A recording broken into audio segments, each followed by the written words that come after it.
Except that they did fire Ron's wife. Hello, hello. Oh. Did you guys hear about that meme? Oh my god, so Ron made this Facebook post. I don't know who Ron is. He's an old white man. He makes this big Facebook.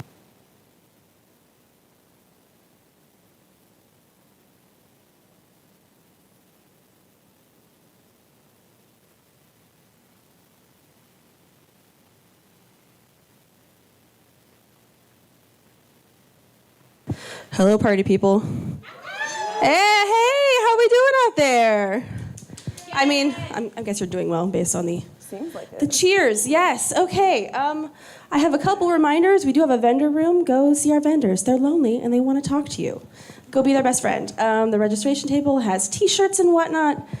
We have a couple T-shirts for this year. They're orange. Sorry again, Heather Lee, that they're orange. I promise. It's not purple. Right, yes. We have many more years to do many more purple shirts to appease Heather Lee. All right. The gender-neutral bathrooms are down in the main hall. If you like us, donate. Like us on social media. Send us a nice message. Tell us we look pretty. We love compliments. Thank you. Oh my God. Is it because I threw my hair up because I was really hot? Cool. All right. I'm going to intro the next speaker, and then we'll get going. All right, everyone, meet Harley Cameron. They're an activist in the St. Louis area who runs the Human Rights Collective. They're non-binary, and they organize protests and reproductive health care access bans,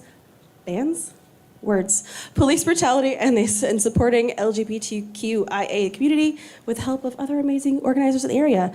Take it away, Harley. The stage is yours. Hi, guys. I'm Harley, as you know now.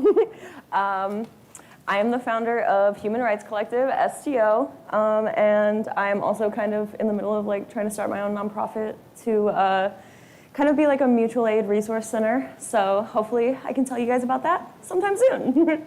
Other than that, I was asked here today mostly because I started a Facebook page a year ago when Roe v. Wade was overturned. I was pissed off. Like we all were, right?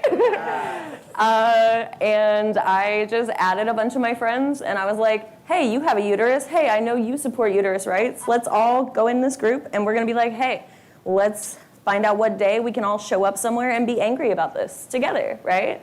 Super cool, super fun. Okay. So then I realized that there's 200 people in this group, and I don't know what I'm doing. So I reached out to the activism community, and I'm like, hey, what are we doing? I got a lot of people and they want to show up.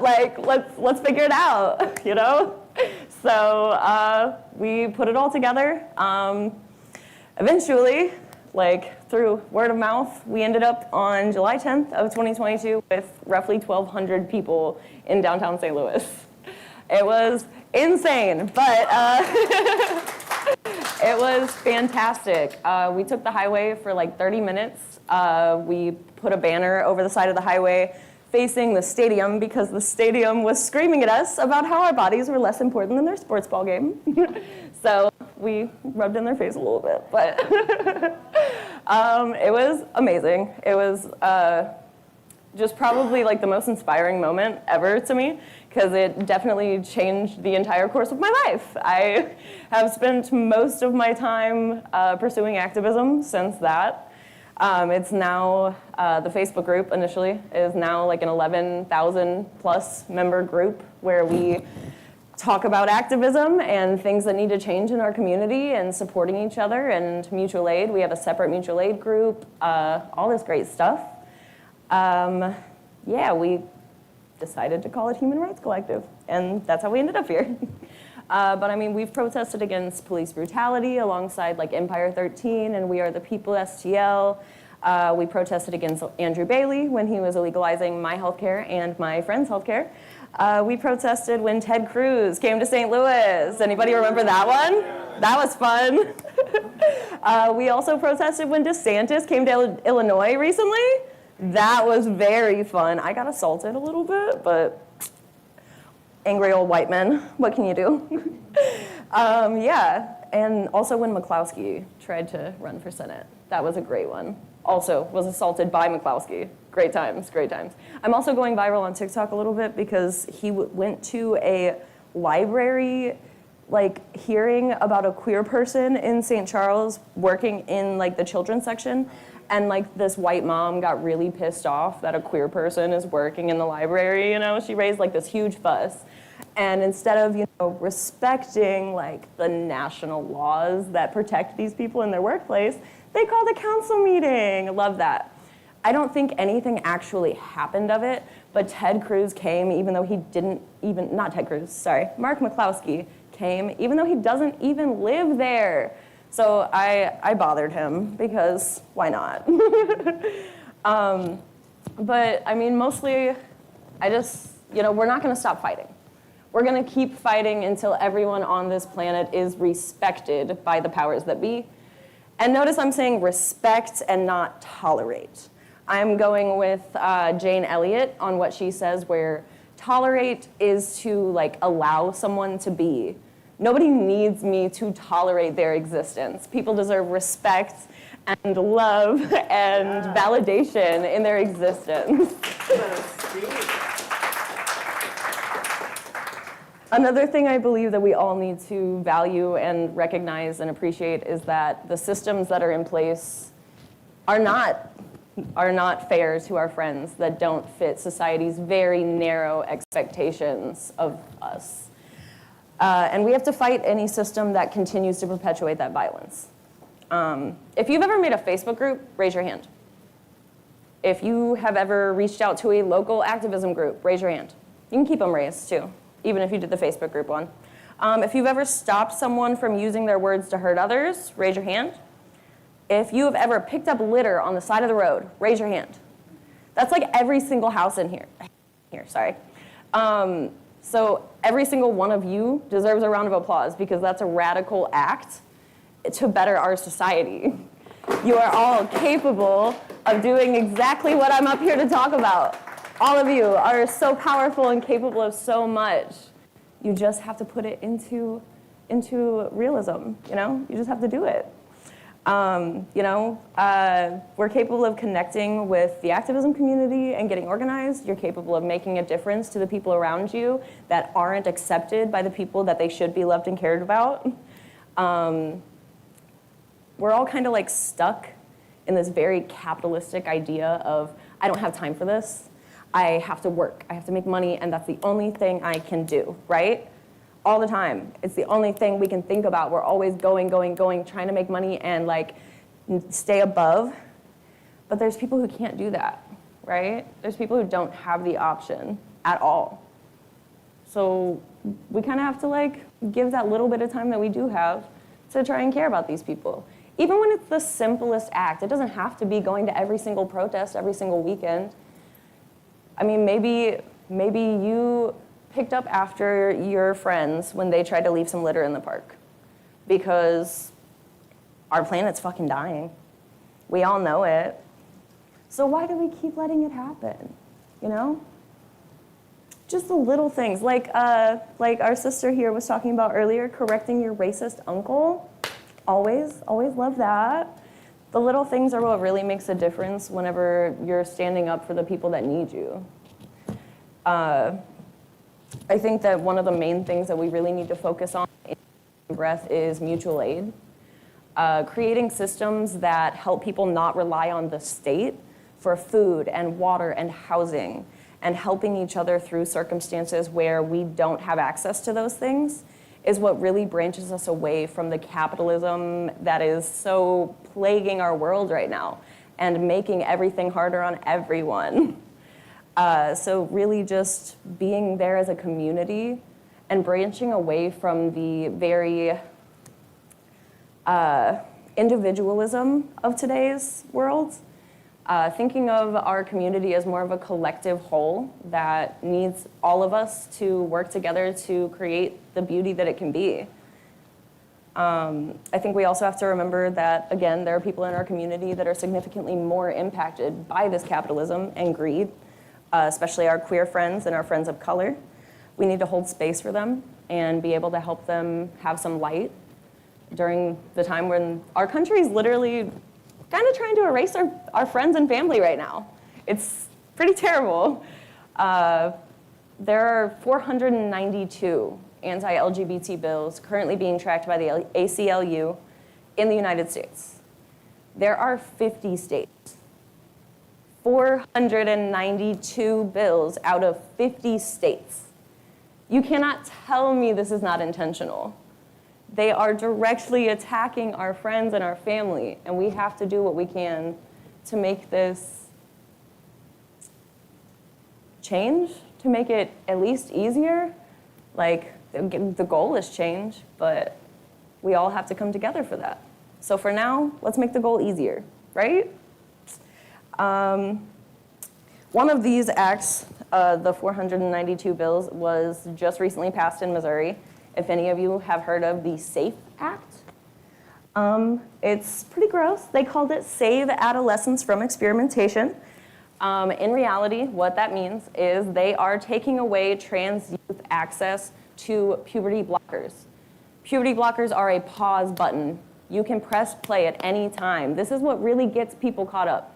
They don't understand that if you stop taking puberty blockers, your body will continue to go through puberty at any given time.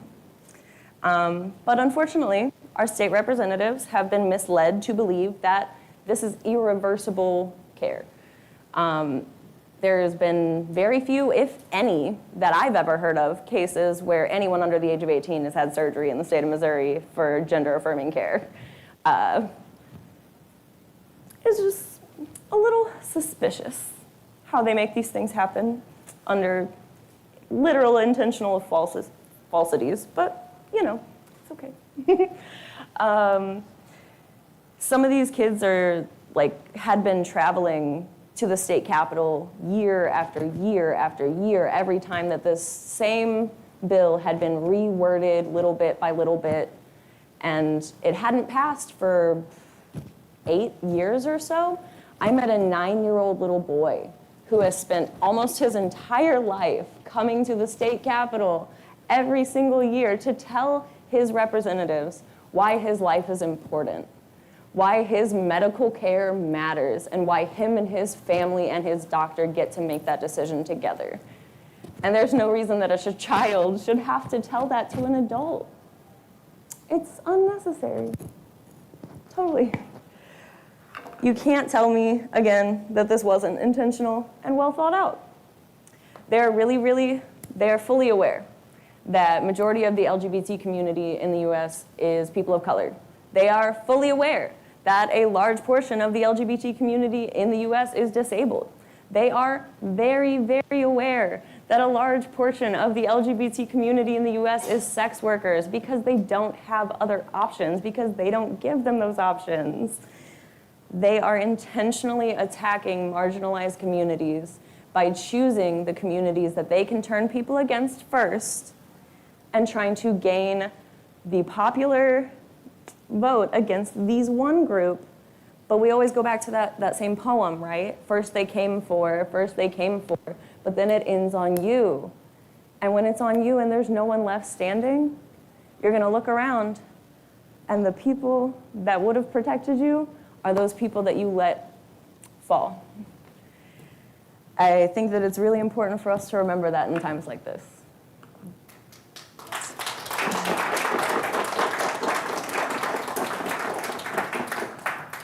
So yeah, stand up for yourself. Stand up for others through activism, through mutual aid, through calling out your racist uncle, through standing up for the trans woman that is being harassed as you're walking down the street on your way home, through telling your bigoted aunt that if her kid can't stay there, he can stay at your house. You know, all of these small acts, again, are really what ends up making a difference in these people's lives. Because ultimately, yes, we're fighting for bigger change. But right here and now, these people are alive, and they are living in a country that hates them. So they need somebody to love them.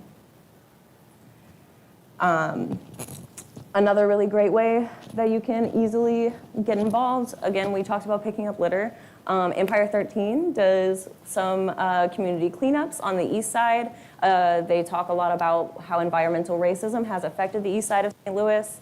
Shout out to my mentor, J.D. Dixon. For me, for me, my activism and radicalization really started through media and music. I was raised on punk rock and roll and emo music. Thank you, Mom, and my sister and brother.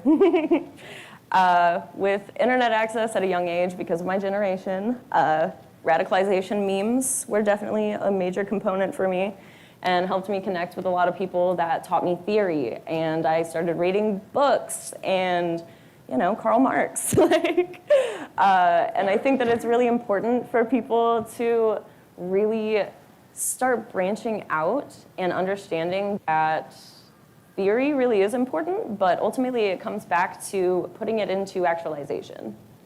I also wanted to talk a little bit about coming from somewhere, like you guys kind of spoke about, that is extremely bigoted. I have a lot of family on both sides that are very, very Southern. So deeply Southern. Oh, it's terrifying.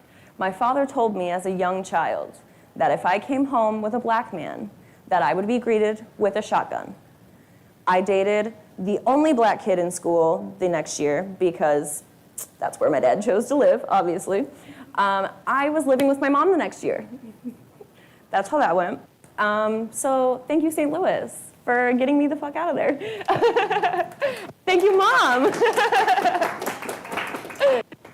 And I'm super, super lucky to have my mom that left Poplar Bluff, Missouri to come to St. Louis and not be around those close-minded people.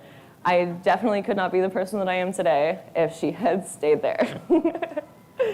I was definitely able to very quickly distance myself from those learned ideas because of being in an environment like St. Louis where there's so many different communities and so many different backgrounds coming together. I think I've heard St. Louis referred to as a melting pot so many times. It's definitely like that, and it's definitely broadened my horizons as a person, and I appreciate it for that so much. And yeah, my mom's strength in being able to go out on her own and leave a terrifying area to come to the big city by her damn self at like 24 or 5 with 3 fucking kids. Everyone give my mom a round of applause. She's here.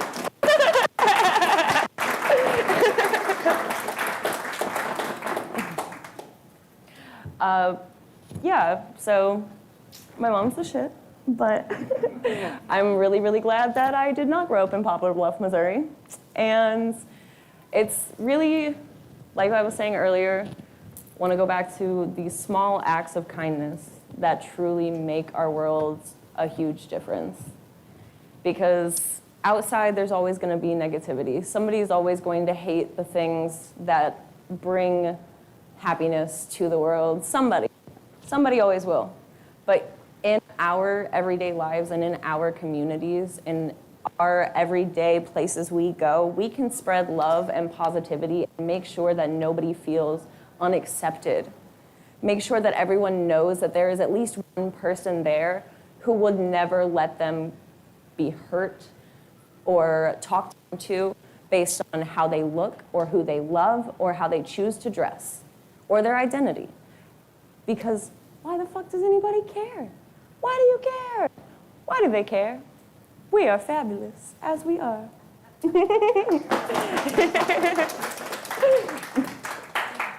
And then I wanted to touch back on some of these people that I have protested against. Specifically, let's talk about Florida, guys. Yeah, let's talk about Florida. We hate it, right? Oh my God, it's terrifying. I can't pee there. I'm not allowed to pee in Florida. It's great. I love it. So yeah, Ron DeSantis is not only attacking the queer community, but he is very intentionally attacking people of color, especially immigrant families. I don't know if you guys heard about this law where Asian people cannot own land, like even if they were born here. Yeah. Yes, Ron DeSantis is trying to pass this right now. Yeah, because he's so afraid of the Chinese government. Wow, okay. Anywho, it gets worse. He is also now going to be allowing concealed weapons without registration. He's also upping the state police. It's fascist Florida. Fascist Florida. Fascism. And some people might ask me why it is that I jump to fascism so quickly. Why is it that I use that word so freely? Let me tell you, it's because I was literally harassed by an admitted fascist for protesting against DeSantis at my last job that I had to quit because of harassment. Yeah. So this man told me that he knew Hitler was a fascist. He was okay with that. He thinks that temporary fascism is the only way to save America from its immoral. I got this man fired very quickly, just so you guys know.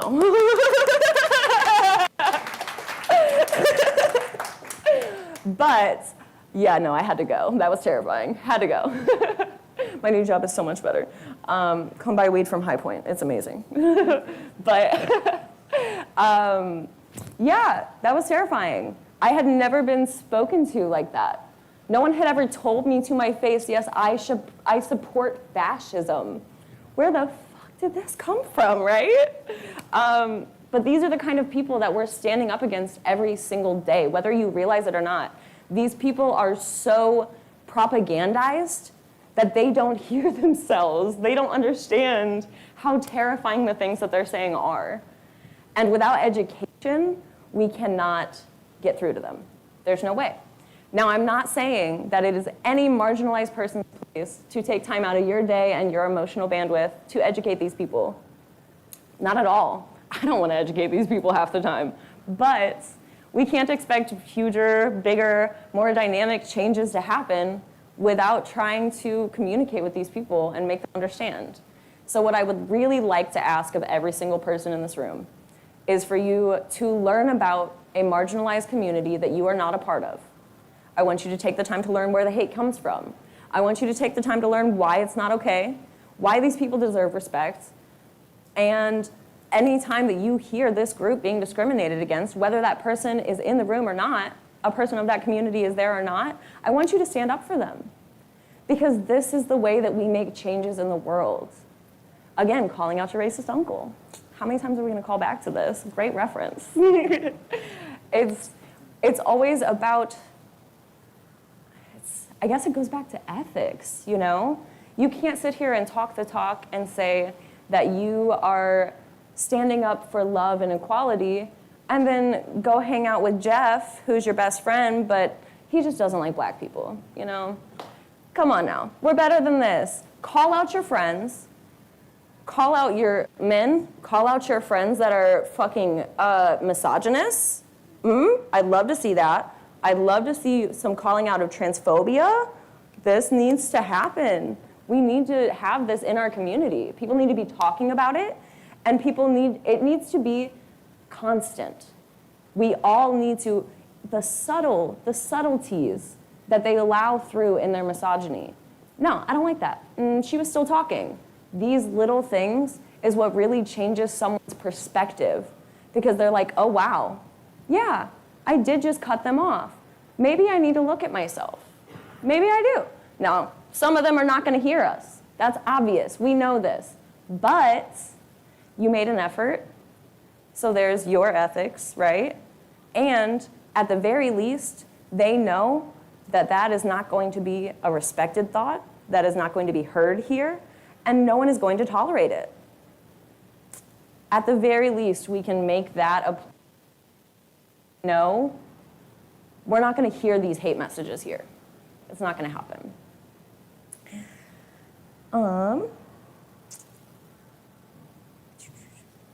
And definitely wanted to highlight that in and of itself is a form of allyship. Just standing up for people that when they aren't there is probably one of the largest kinds of allyship that you can do, especially as someone who's not a member of that community, because it is taking the weight of that having to educate people all the time about what is or isn't true about a certain community off of their shoulders, even if just for a moment.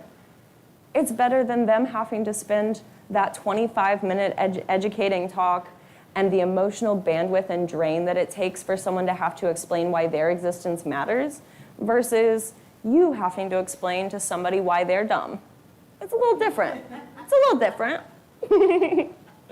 Some people, again, they're not going to care. But ultimately, it comes down to creating an environment where they're not safe to say these things. Because right now, it's an environment where we're not safe to be ourselves because they get to say their message loud and clear, right? So don't make it safe for them. It's not safe for them to talk to us this way. Not anymore. Not if we stand up for it.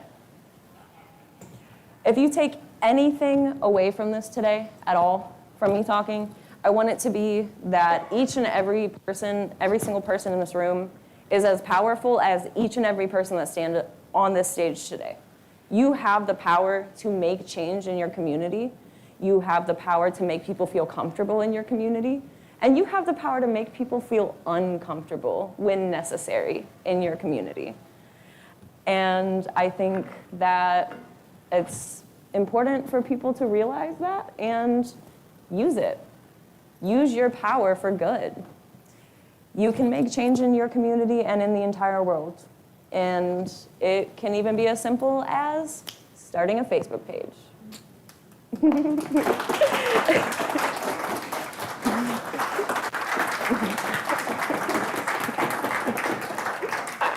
No, I don't want to look at anyone. Thank you.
My name is Kelly Freeman. I currently run, okay, goodbye.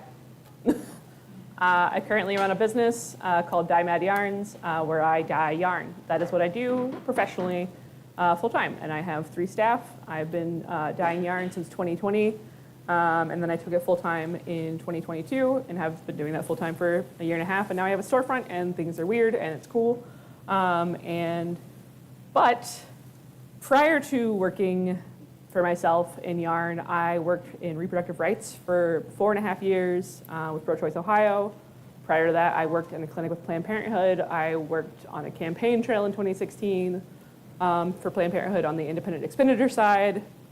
So I was in reproductive rights professionally for about 6 years. And prior to that, I worked for the Secular Student Alliance, and I was a volunteer campus organizer. So I was involved with the secular student movement professionally or semi-professionally for 5 years. And I met my husband in comedy, and I just want to say that I have a lot of experience with coalition work, more than I had ever hoped or wanted I would have. And I want to say that, to outline that if you are deep in a subculture or in a movement and you're wondering why everybody you're working with fucking hates each other, you're not alone. And this is not a unique problem to the work you are doing, which is why my talk is called Everybody Hates Each Other, a brief history of any and all movement work ever. Ever. So my talk, the takeaways from this talk should be community and coalition work is hard. Nazis are fucking everywhere. The issues within our communities are systemic. But they are perpetrated by individuals. We all know that issues within our subcultures are systemic, but if there are racists and Nazis and well-meaning white women and shitty men in knitting, then where aren't they?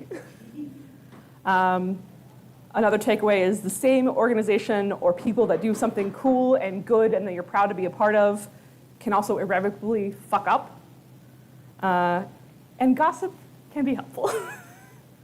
So those are the takeaways from my talk, I hope. And then this conversation, this talk is kind of going to be like the podcast Normal Gossip. Is anyone familiar with it? Cool. I'm actually not really a podcast person. I don't like listening to things. I don't like sound. That's my flavor of autism, is I don't like sound. But Normal Gossip has been kind of nice because there are no stakes. There is nothing to worry about. I am listening to people complain about things that have no relevancy to me and have no meaning at the end of the day, and there's like a sort of whodunit, and it's lighthearted and fun, and it's meaningless. So, I thought that this was what the talk was going to be like, and then knitting is so much worse than you think it's going to be. Like, if you do think that knitting and fiber arts and crochet are like going to be like, oh, surely nobody hates each other in that realm, you are so naive. It is going to be so much worse than you think it's going to be. And I'm not even going to cover all of it. I'm just covering like 2019 forward. Yeah. So let's talk about gossip just like for like a minute. Who gossips? Everybody. Who gets blamed for gossiping? Who mostly knits? Oh, wow, amazing. Why would we gossip? Because it's fun. It is fun. Gossip, I think, is a way of being able to talk about things that may or may not be okay. It is a way of kind of reinforcing what is and is not okay without there being like a sort of legalistic structure around things. So it is a way to keep ourselves safe without also causing ourselves harm in some ways. It can get out of hand, especially as mean girl personalities come into play, because I'm not going to pretend that those don't exist. But I, by and large, am pro-gossip. Tell me everything. Do not involve me. And then my next slide is, this is the entire presentation, maybe, if it works. Just kidding, it's not going to work. No, come on. Oh, wait, there we go. I'm in a word cloud. Thank you. I would like to know what some of your initial reactions to this word cloud might be. Just take a moment to breathe it in. Don't breathe in words. That's not gonna, I mean, I guess we're always breathing in words in a weird way. I'm not. This looks very online? Online how? Fake deaths alone is definitely very online. Does it look like things you've had to deal with in your own subcultures? Maybe not the cellulose part. That's okay, fair. Maybe not superwash. Maybe not Ravelry. Sure, but by and large, these are not unfamiliar issues to you. They are systemic issues. And issues that have like intensely personal experience, because again, all of these issues are systemic, but the experiences and the perpetration is individual. And I do also want to like, there's two types of issues that we can talk about today, and I'm just gonna like have you guys pick a word after I like explain this, but like there are issues that are systemic, and there are issues caused by disagreement on how values are played out, and disagreement and how values are held. And then there's also just disagreement on preferences. Like I have magic loop and double pointed needles in this word cloud because people have very strong opinions about how they should make socks. I am pro magic loop. I can make 2 socks at a time, and that means I never have to do a second sock. It's just done. Other people don't feel that way. So I pick a word. I have 8 pages of notes. Just pick a word. Why does Nazis appear twice? There's a lot of Nazis. Do what? Horophobia? Okay, horophobia is actually going to be one of those, I mean, it is a systemic issue, but it is like one of those kind of like micro fights. In crochet, there is I don't know if it's a tendency, but like, yeah, I guess it is a tendency, where people like to refer to themselves as, instead of calling themselves a crocheter, they call themselves a hooker. Don't like it! Because why? Because horophobia. Because you're trying to make your granny hobby a little edgier by comparing yourself to a sex worker. Be like, oh, haha, I'm a hooker. Look at me, I'm a hooker. And like, oh, okay, shut up. Shut the fuck up. And I feel like that is, especially among, maybe not even the younger crowd, but there is like kind of a subset of white women who are not okay with like just participating in a hobby. They have to make it edgier than it needs to be. So they align themselves, or not even align themselves. They're not going to actually align themselves with sex workers. They're just going to be tongue-in-cheek about it and be annoying. And maybe this is a fight that you want to take up, and maybe this is a fight that you don't care about. But it is indeed an issue that people have discourse about. Next word. Vacuum? Yeah. I don't know why I have vacuum on there. Probably just like nothing happens in a vacuum. A lot of this is like, oh, why are we talking about racism? Nothing happens in a vacuum. Angela, that's why. What's controversial about nylon? Okay. All right, here we go. So, what isn't controversial about nylon? It is a man-made fiber, and we're talking about an environmentalist hobby. Okay, so I mean, this is going to get further into like the classism and snobbery categories, and one that people are very passionate about. So nylon is good because it is generally paired with superwash wool. Superwash wool has undergone a process typically called the chlorine Herkesett process, which is an intensely chemical and water intense process to make it superwash, which is to say that it is machine washable.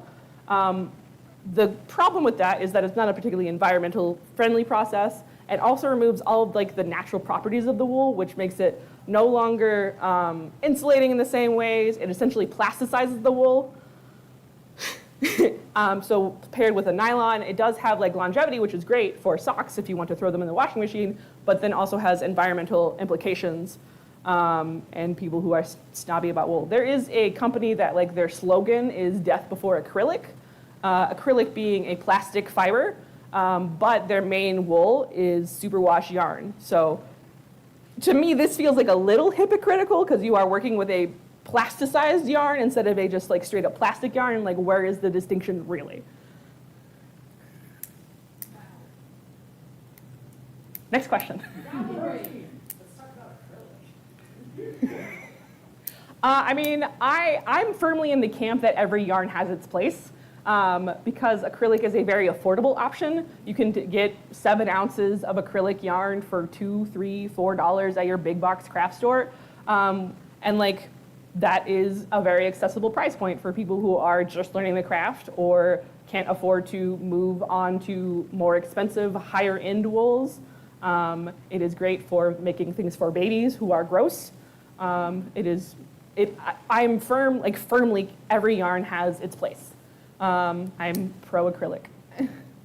It is also plastic, which has environmental implications, especially as it gets washed and microplastics make it into our waterway. There was something else about acrylic, but I can't remember what it is. Do what?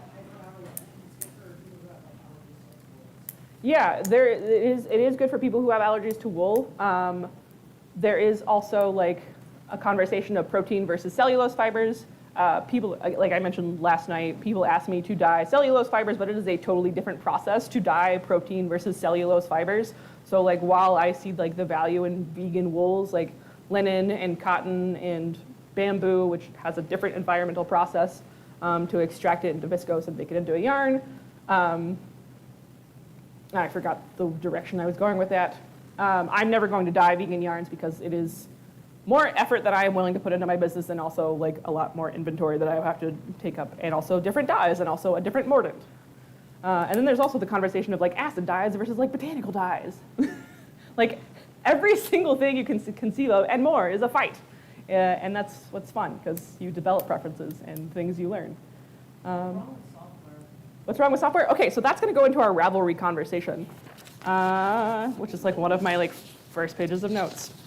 So, Ravelry is the main social media site for knitters, crocheters. It is a pattern site. It is a forum site. It is a place to put your projects, your yarn stash. It is just it's a neat little site.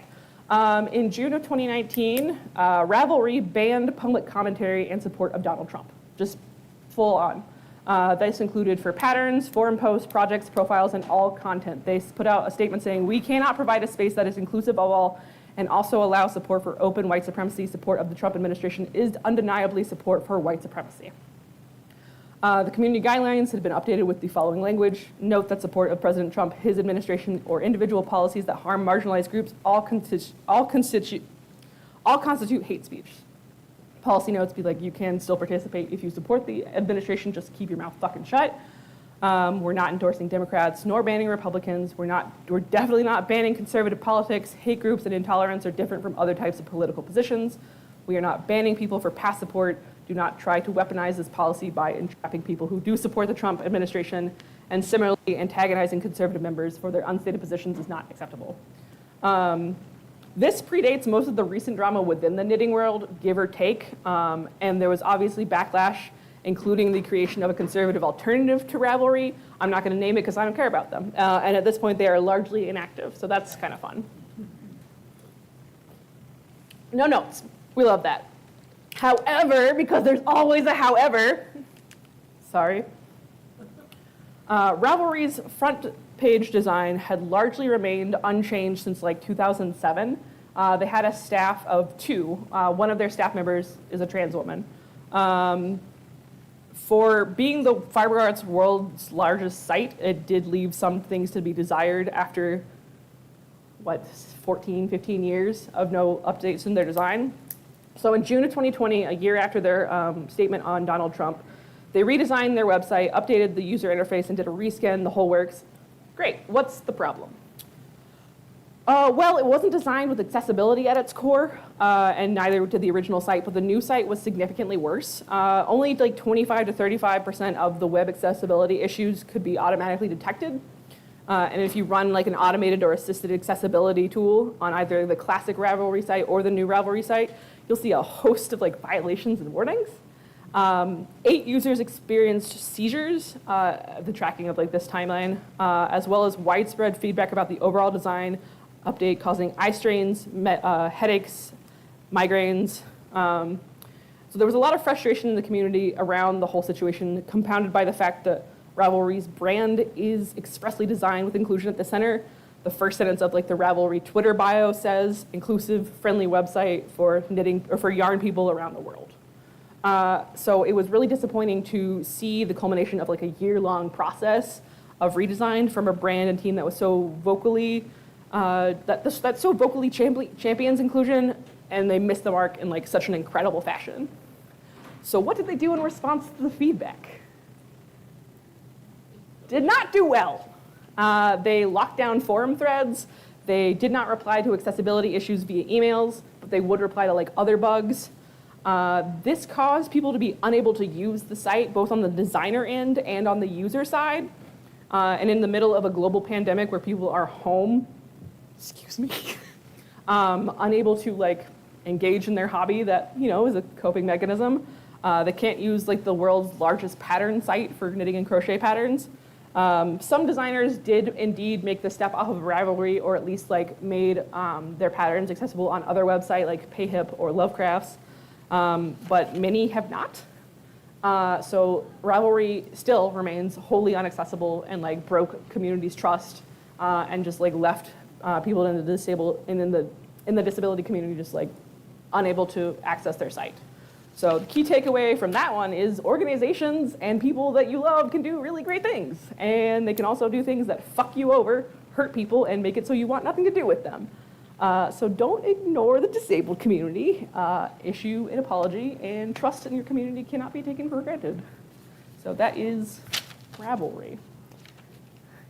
Yay. Huh? Gatekeeping? So this is definitely one of more just like general of the community rather than like a specific issue. One of my local yarn store owners has been accused, like actually I didn't even accuse her of gatekeeping. She just like straight up told me, it's like, yeah, people accuse me of gatekeeping, and you know what? Something should be gatekept. And I was like, okay. I don't feel that way. I feel like yarn should just be like accessible to anybody who decides they want to pick it up.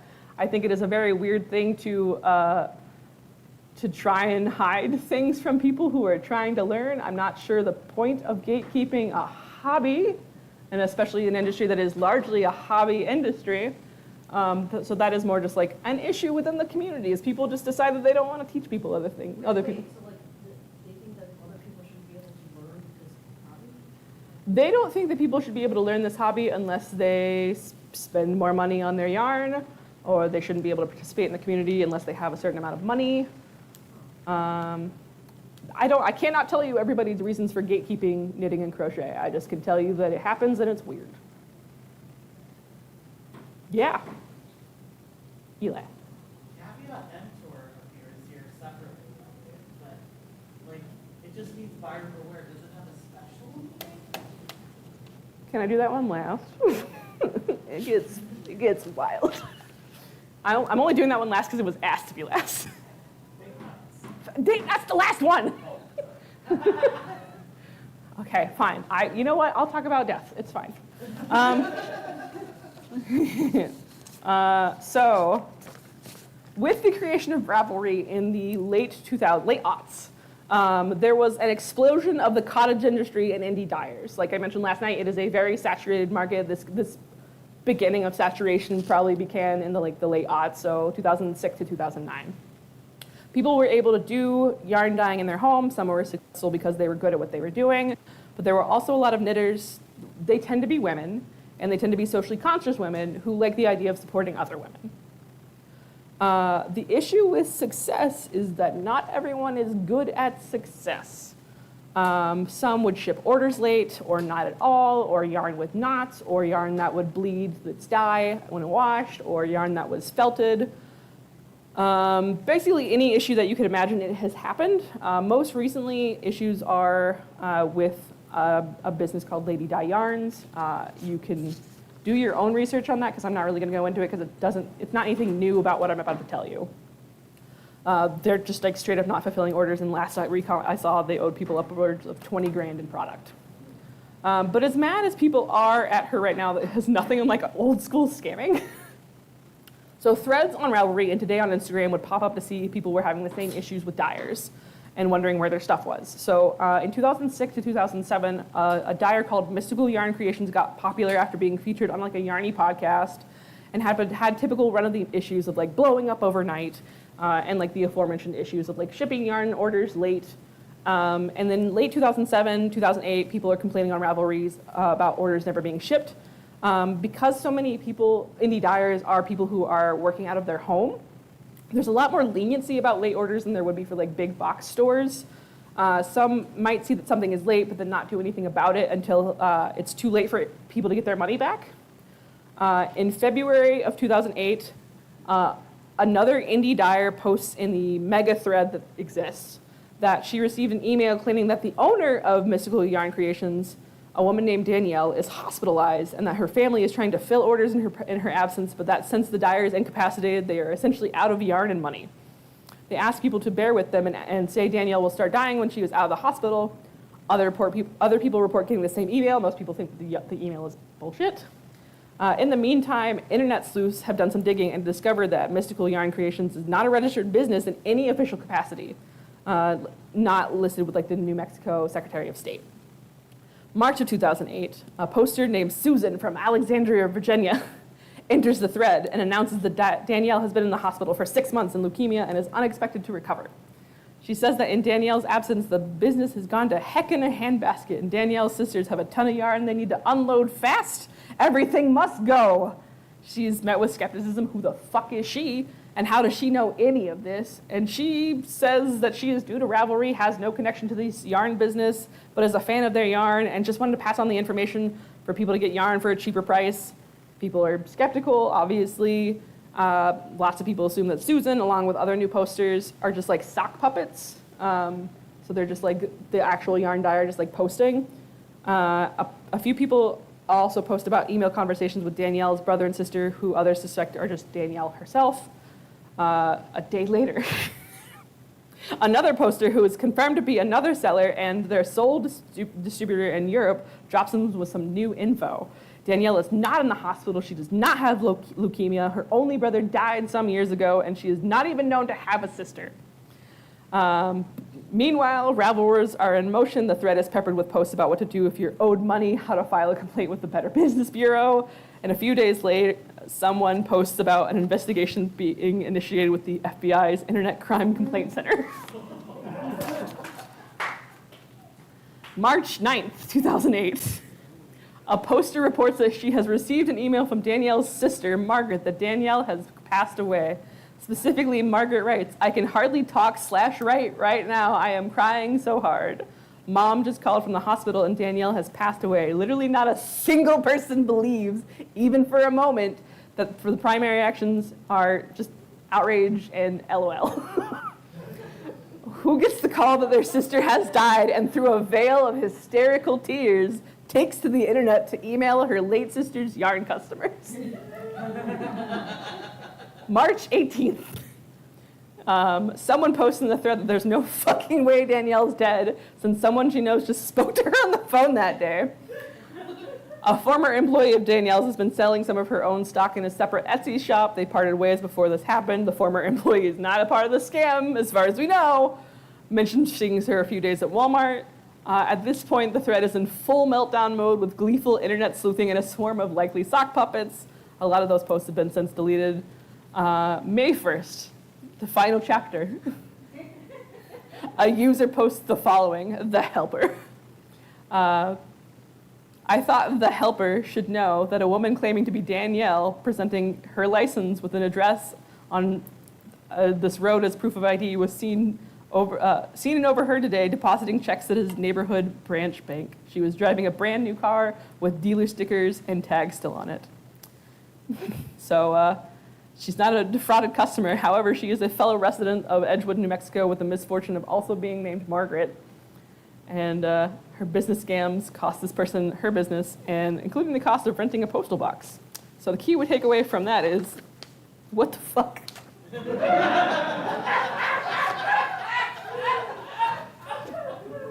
was the point of the story. What the fuck? this is not the only person in the indie dyer world that has faked their death. It has become such a meme within indie dyeing circles that about Lady Dyer, the person who is currently embroiled in scandal, they're like, well, it's about that time that she's gonna die, I guess. So, yeah.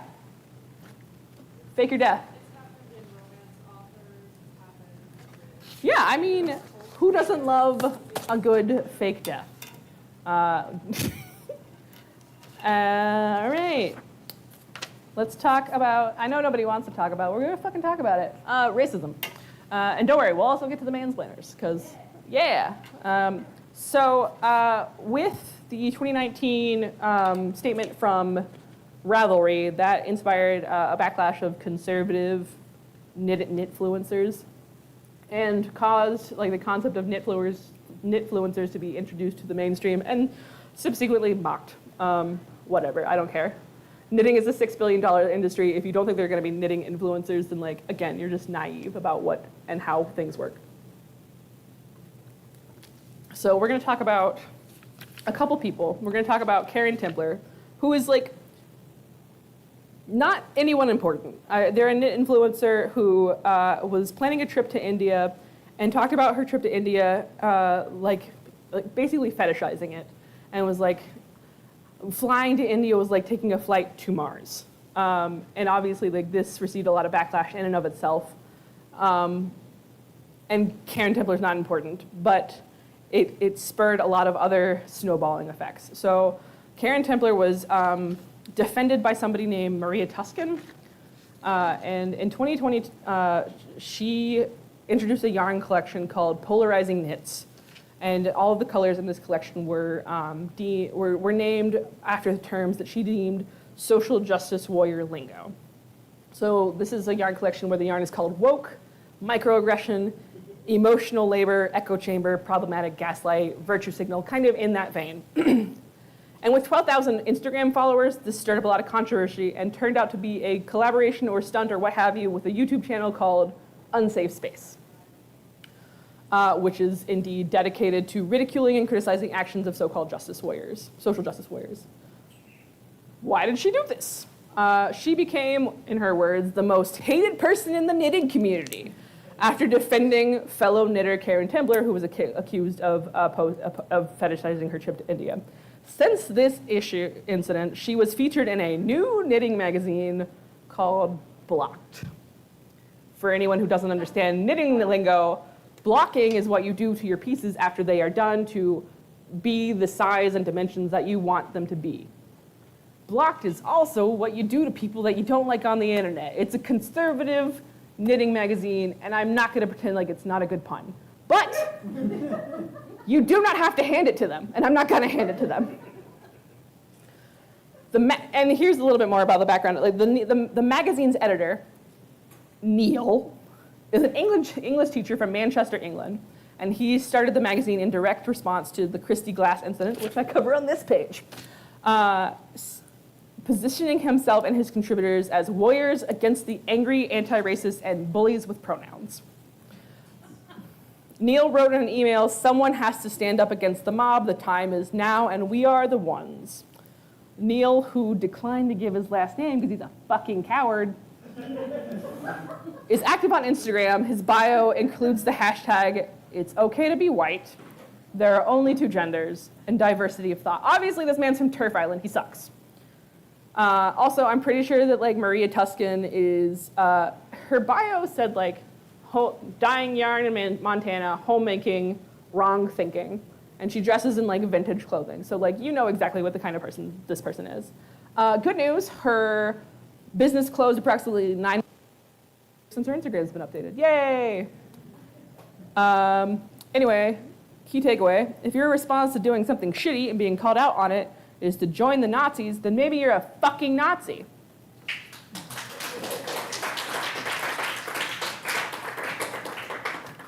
So racism in the knitting world is not just Nazis, which is not good, but I think is a little bit more applicable to people who aren't fucking Nazis. So we're gonna talk about Christy Glass, who I think was also, Christy Glass is part of the class of knitters in the 2019 Knitting Reckoning, which includes Karen Templer, that responded uncomfortably to being called out or accusations of racism. She claimed that knitting had become too negative and the conversation around race had become too negative and that everyone should practice forgiveness. And after this backlash in 2019, she uploaded an interview to her YouTube channel with 4 creators of color and set about diversifying the guests she had featured on her channel. Her YouTube channel earned rave reviews for featuring a diverse array of guests, and her following grew, reaching 35,000 subscribers, and more than 6.5 million views before it was deleted for later events. So Christy Glass, a little bit more background information, is she is a Mormon former model turned knitting enthusiast. That says a lot. In winter 2021, Michelle Obama, former First Lady of the United States, was featured on the cover of Vogue Knitting. This is really exciting because, what, Debbie? You didn't know that Vogue Knitting was a thing? Well, it is. It is been in publication for 89 years. So it is. I can say a lot about Vogue and their history of patterns. It's kind of cool. Let's talk about the history of fabric, but like not on stage. So Michelle Obama is one of the few black women who's been featured on the cover of Vogue in their 89-year history. Christy got not mad, but like had some thoughts about Michelle Obama being on the cover of Vogue, Vogue Knitting. Michelle Obama was talking about her newfound hobby. Many knitters and crocheters of color were excited about the cover feature, as folks of color aren't well represented in the knitting industry in general. Christy got mad or had some thoughts and feelings because Michelle Obama is not featured wearing any knitting, and none of the spreads in the magazine feature her knitting, either actively or pieces that she has knit. She also complains about her wedding ring being on the wrong hand, but like that's because the photo is flipped on the magazine, but it's fine. Christy takes to Instagram stories to have her feelings about Michelle Obama's knitting credentials, and people don't respond well. Because who the fuck are you to be negative about somebody who is representing a community that doesn't get enough representation in the knitting community to begin with?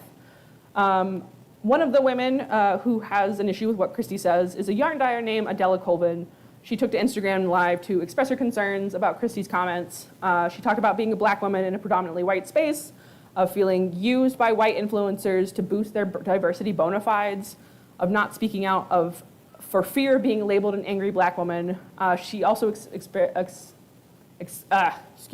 She also shared a personal experience with Christy Glass, where she felt the influence had rebuffed her attempts to talk about some of those issues.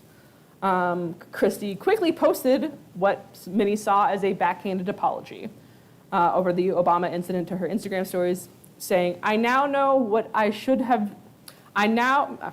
can't speak, don't allow me to say words. I now know that I should have just celebrated the cover and not questioned anything about it, she wrote, followed by a longer apology on her profile. But the damage was done. Within days, Christy deleted her YouTube account, set her Instagram to private, and suspended donations to her Patreon account. What do we think are the issues so far with what Christy has done? Other than everything.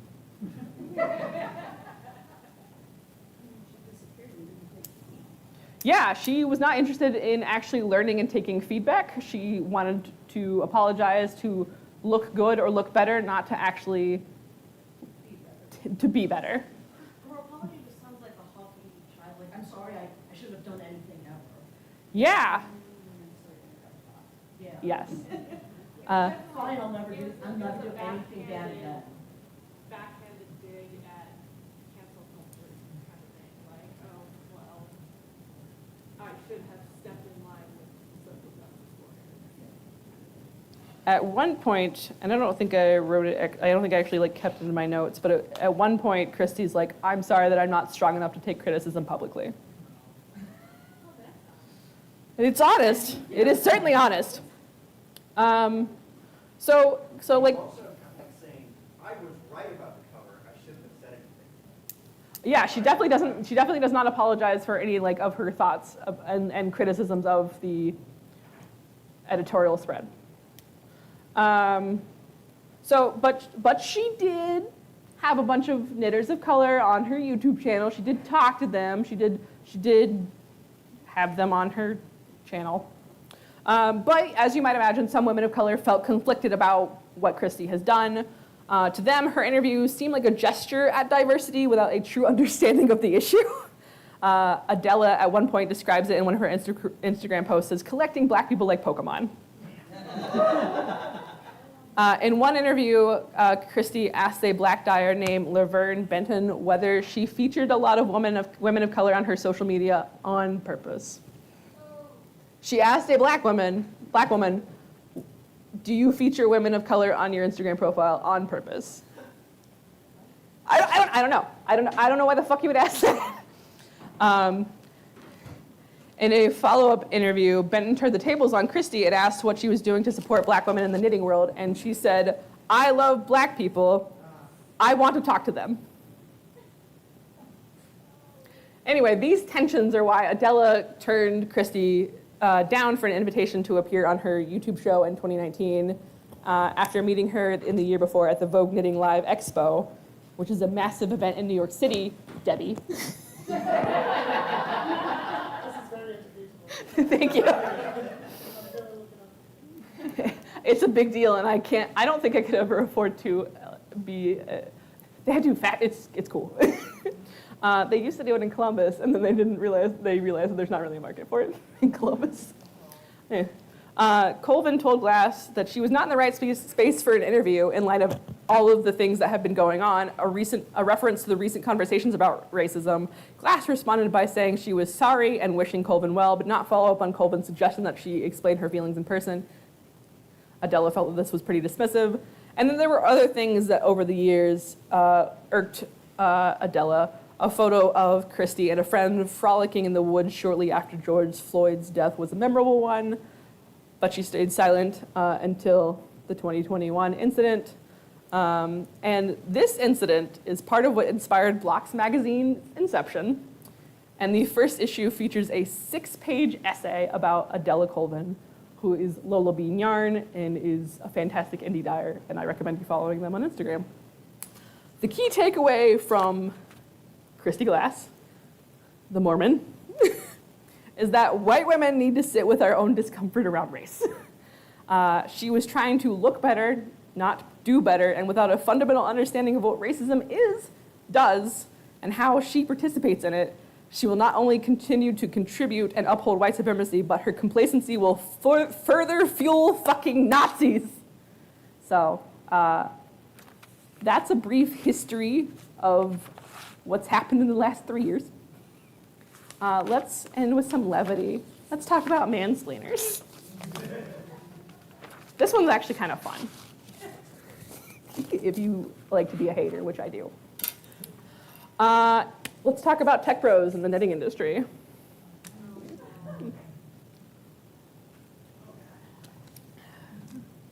I assume that at least half of y'all already know what I'm going to talk about. In early 2022, 2 guys from the tech industry bought knitting.com for $80,000, assuming it would be easy to disrupt a market full of hobbyists and grandmas. Do the people I describe sound like hobbyists and grandmas? They were actually bragging about it because the guy who had knitting.com wanted to sell it for 150 grand, and they're like, we got it for 80. They have a podcast how they have disrupted industries in similar industries, like the coloring book industry. They also have done this in like the treadmill industry and like the ice wraps industry. So like they owned treadmills.com and icewraps.com and coloringit.com. And so these are not men who care about knitting, obviously. They're only interested in turning search engine optimization into a profit within a short time frame with a sincere lack of understanding of what the fiber arts world is like. Like they run a website where they document their business ventures for the benefit of other aspiring entrepreneurs.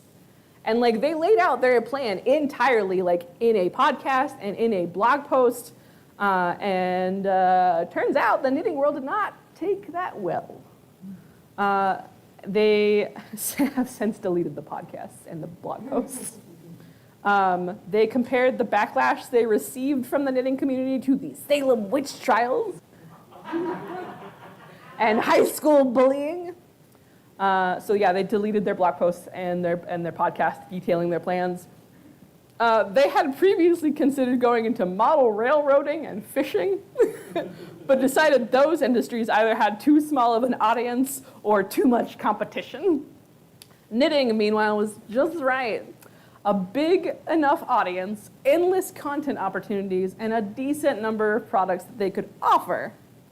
In the podcast episode, one of them noted that the major draw of knitting market was the lack of competition. He claimed that the number of high-quality competitors sat in the low dozens, and that the rest of the market was occupied by a grandma who has a little blog that she's on the side that she's run for the last 20 years. It's pretty unsophisticated competitors, he said. Meanwhile, these fuckers did not even grab knitting.com handle on Twitter, and somebody else did and had a fucking field day.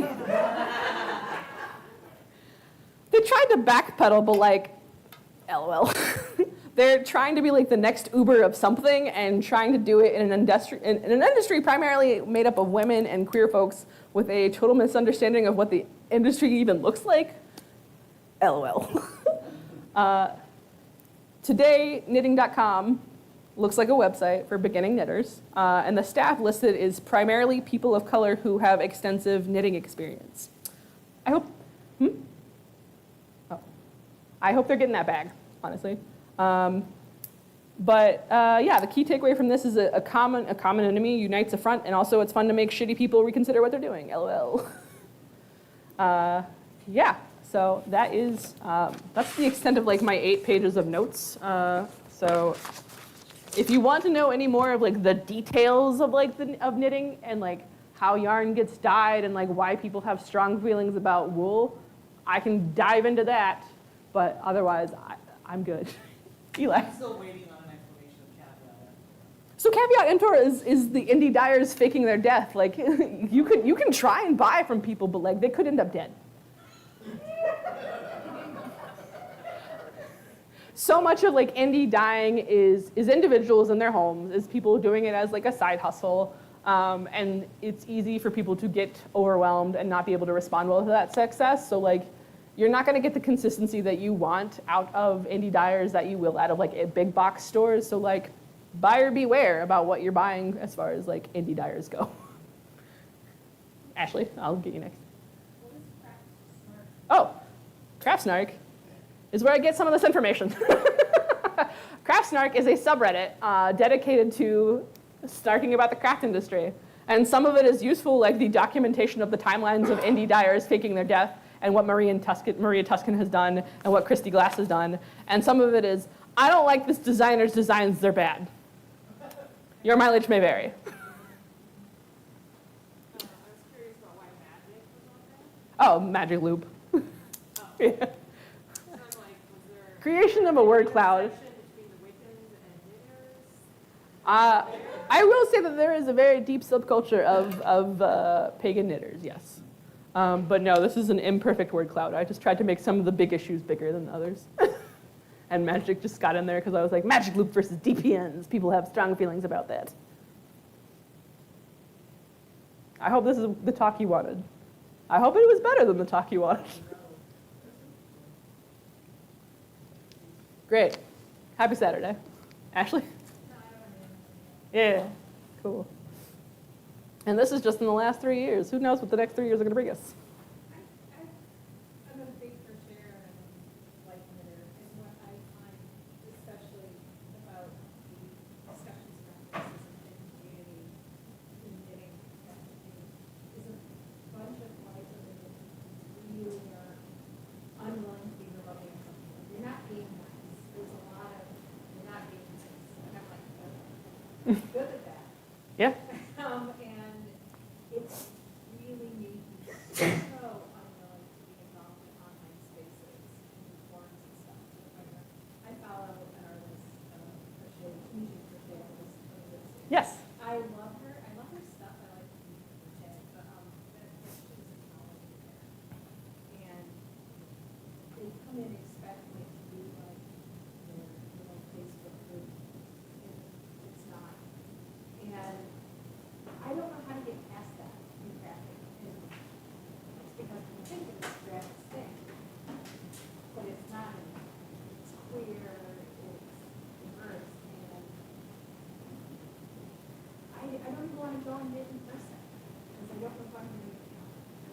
Yeah, I definitely think that there needs to be, you have to be able to do your research and like know who you're shopping with before you can really even go in person a lot of times.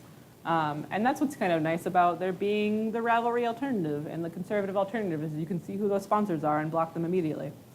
But I think knitting and crochet is interesting because it is so diametrically opposed. Like you have the grandmas who had to learn as children who came up sewing, and then you have all of these queer neurodivergent folk who it was not forced on them and instead became something that they could do to cope with what their life handed them.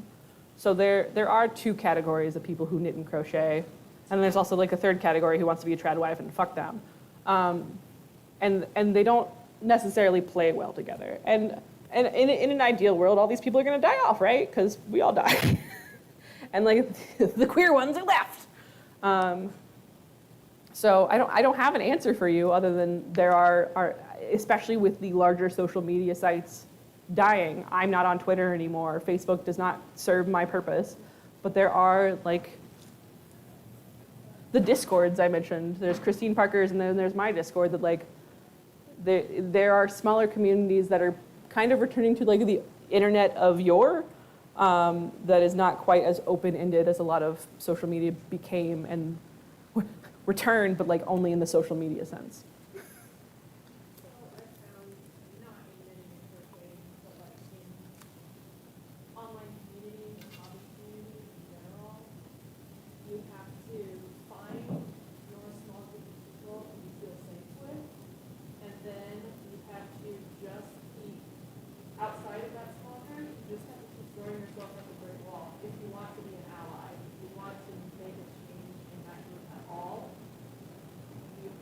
you sometimes will have to talk and navigate through the minefield with white women's fears and like recognize that you might attract controversy and that you might get accused of being mean and that but you keep doing it because it might change minds down the line. It might plant seeds.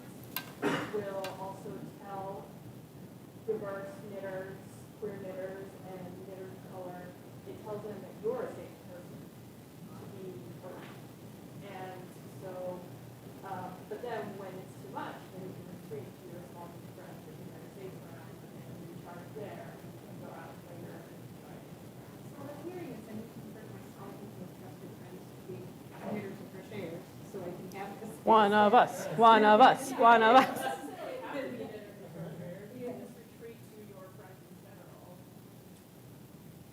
Yeah, we didn't even cover like the racism in the conversation of knitting versus crochet, which is just like a totally different conversation because it doesn't involve anyone specifically. Fair enough. Okay. So, and you know, ageism. So I've been crocheting since 2008, give or take. And I attempted for a while to have like a blog where I reviewed yarn shops because what else am I going to do? It's 2008. And there are so many yarn shops that did not even fucking talk to me because I walked in and I was 19, 20, 21. So there's a lot of ageism within the space. And then within the craft specifically, there's a lot of knitters who think that crochet is the lesser craft. And I can't really give you any good reason as to why this is. I do know that like crochet is applicable to black hairstyles and that may have some influence. As to the perception of it. It could also be that, yeah. I suspect there might be some new classes going on because crochet is more accessible in terms of like the things that you need for crochet. Yeah. Crochet reference in yarn. Yeah, I mean, there's definitely like the classism expert. Designs that you make don't look, they don't have the like store-bought look that it can have. Yeah, so crochet, and I'm going to use these terms in a way that like I'm going to say blanket statement is a neutral, and it's not going to be neutral, but it is a neutral observation about crochet. And I say that as somebody who has loved crochet for 15 years. Crochet is not an efficient use of yarn. It takes 3 times the amount of yarn per stitch to make a crochet stitch. the clothing that you can make from crochet is not good or quality clothing in the sense that it does not hold its form, it does not stretch, it does not do what what fabric is supposed to do. However, there are lots of applications to crochet that are much better than knitting, like making toys, making blankets, making things that are meant to be like used for fun. Crochet is also significantly more organic. You can grow shapes, and there is crochet is very open-ended. And you have one hook that can make this entire thing. And for knitting, you have DPNs, you have double-pointed needles, you have straight needles, you have knitting in the round, and you have to get a different one. You have to both get a different one in the size needle and also the size cord. So there is a significant financial commitment to knitting in a way that isn't necessarily true with crochet. So there is classism element in the sheer volume of having to buy stuff.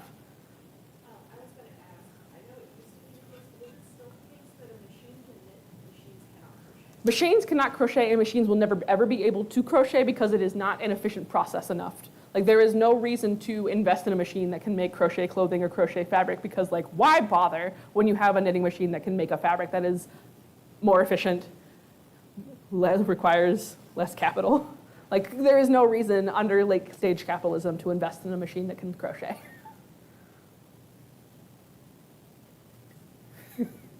Okay, cool. This is like my favorite thing to talk about. Let's talk about the properties of fabric. Anyway, thanks for having me. Hope you learned something. And if you didn't, sorry.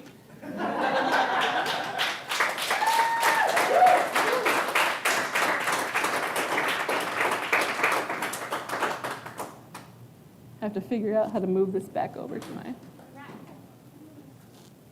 We're back in 5, people. We're alive. No. You can't make me. What happens if I do this?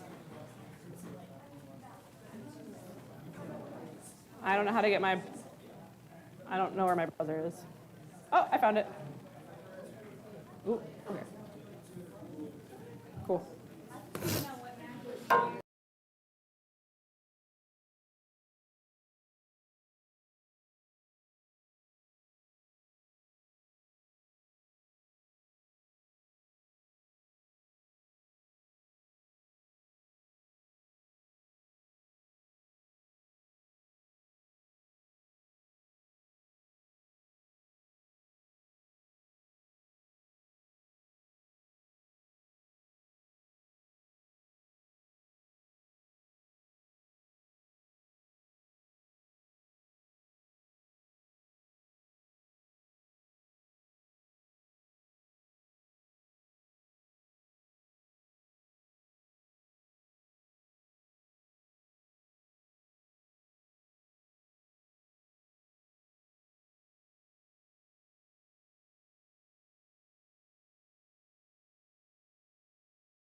your dreams. Right here at Skepticon.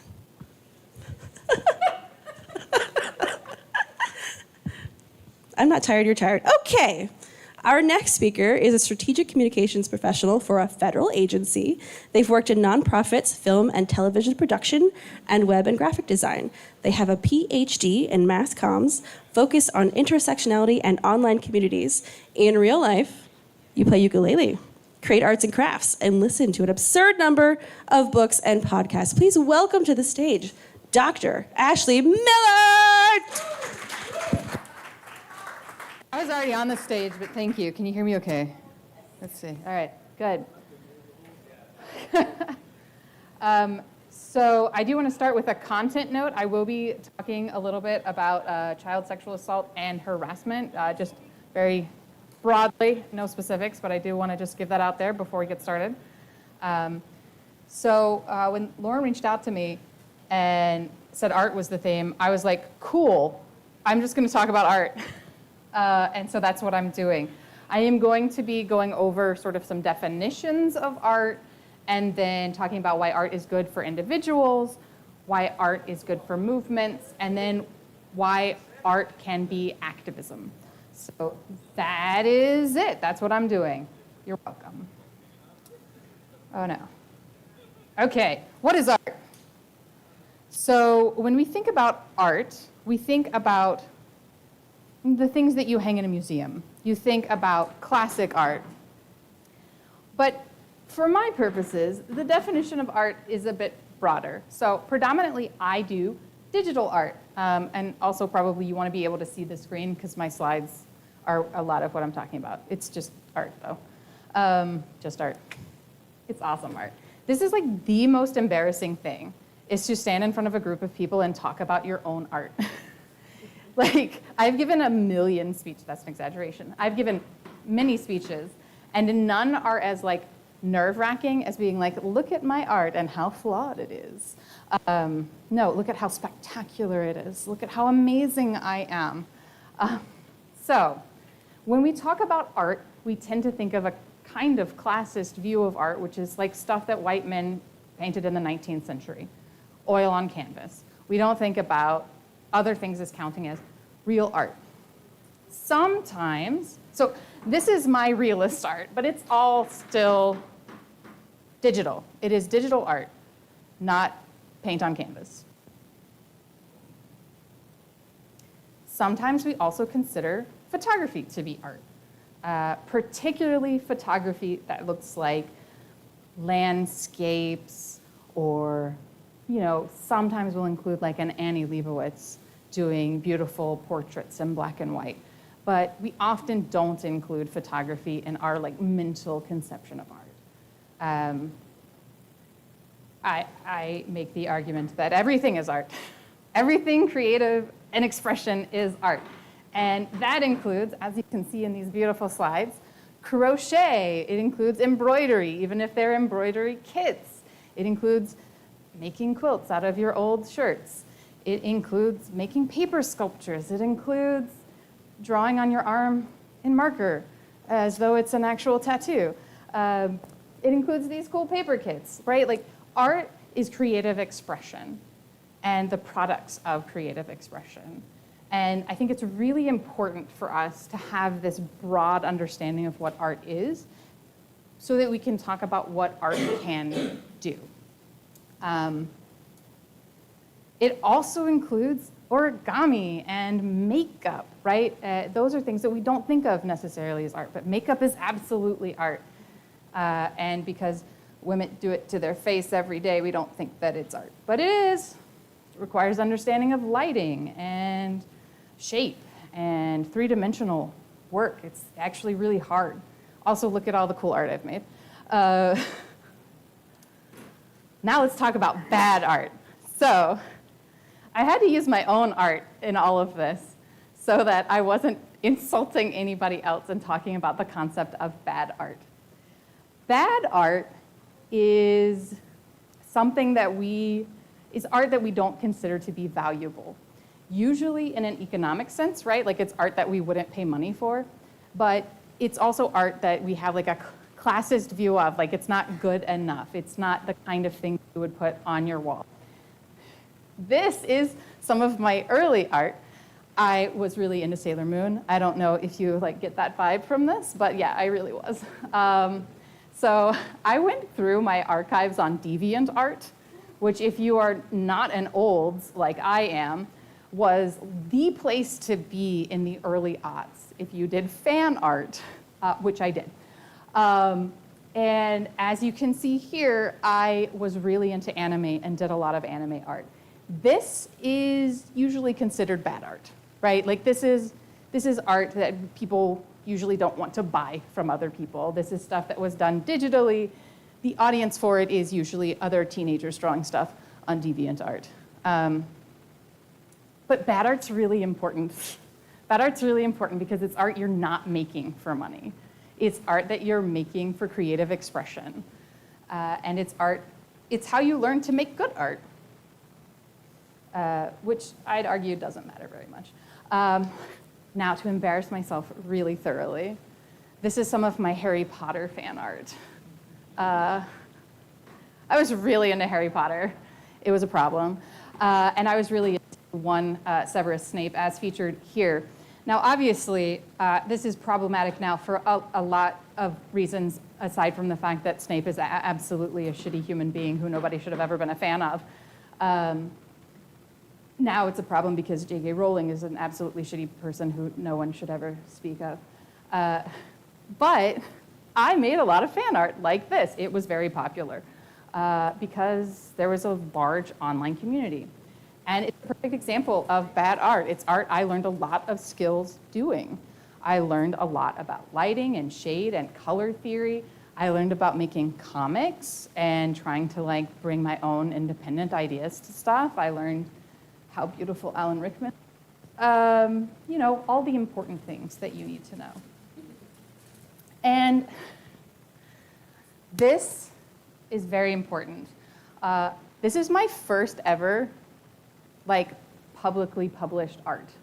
Is this woman in the style of Disney's Hercules with the long blonde hair. It's basically a self-insert to Disney's Hercules. This was my first fandom.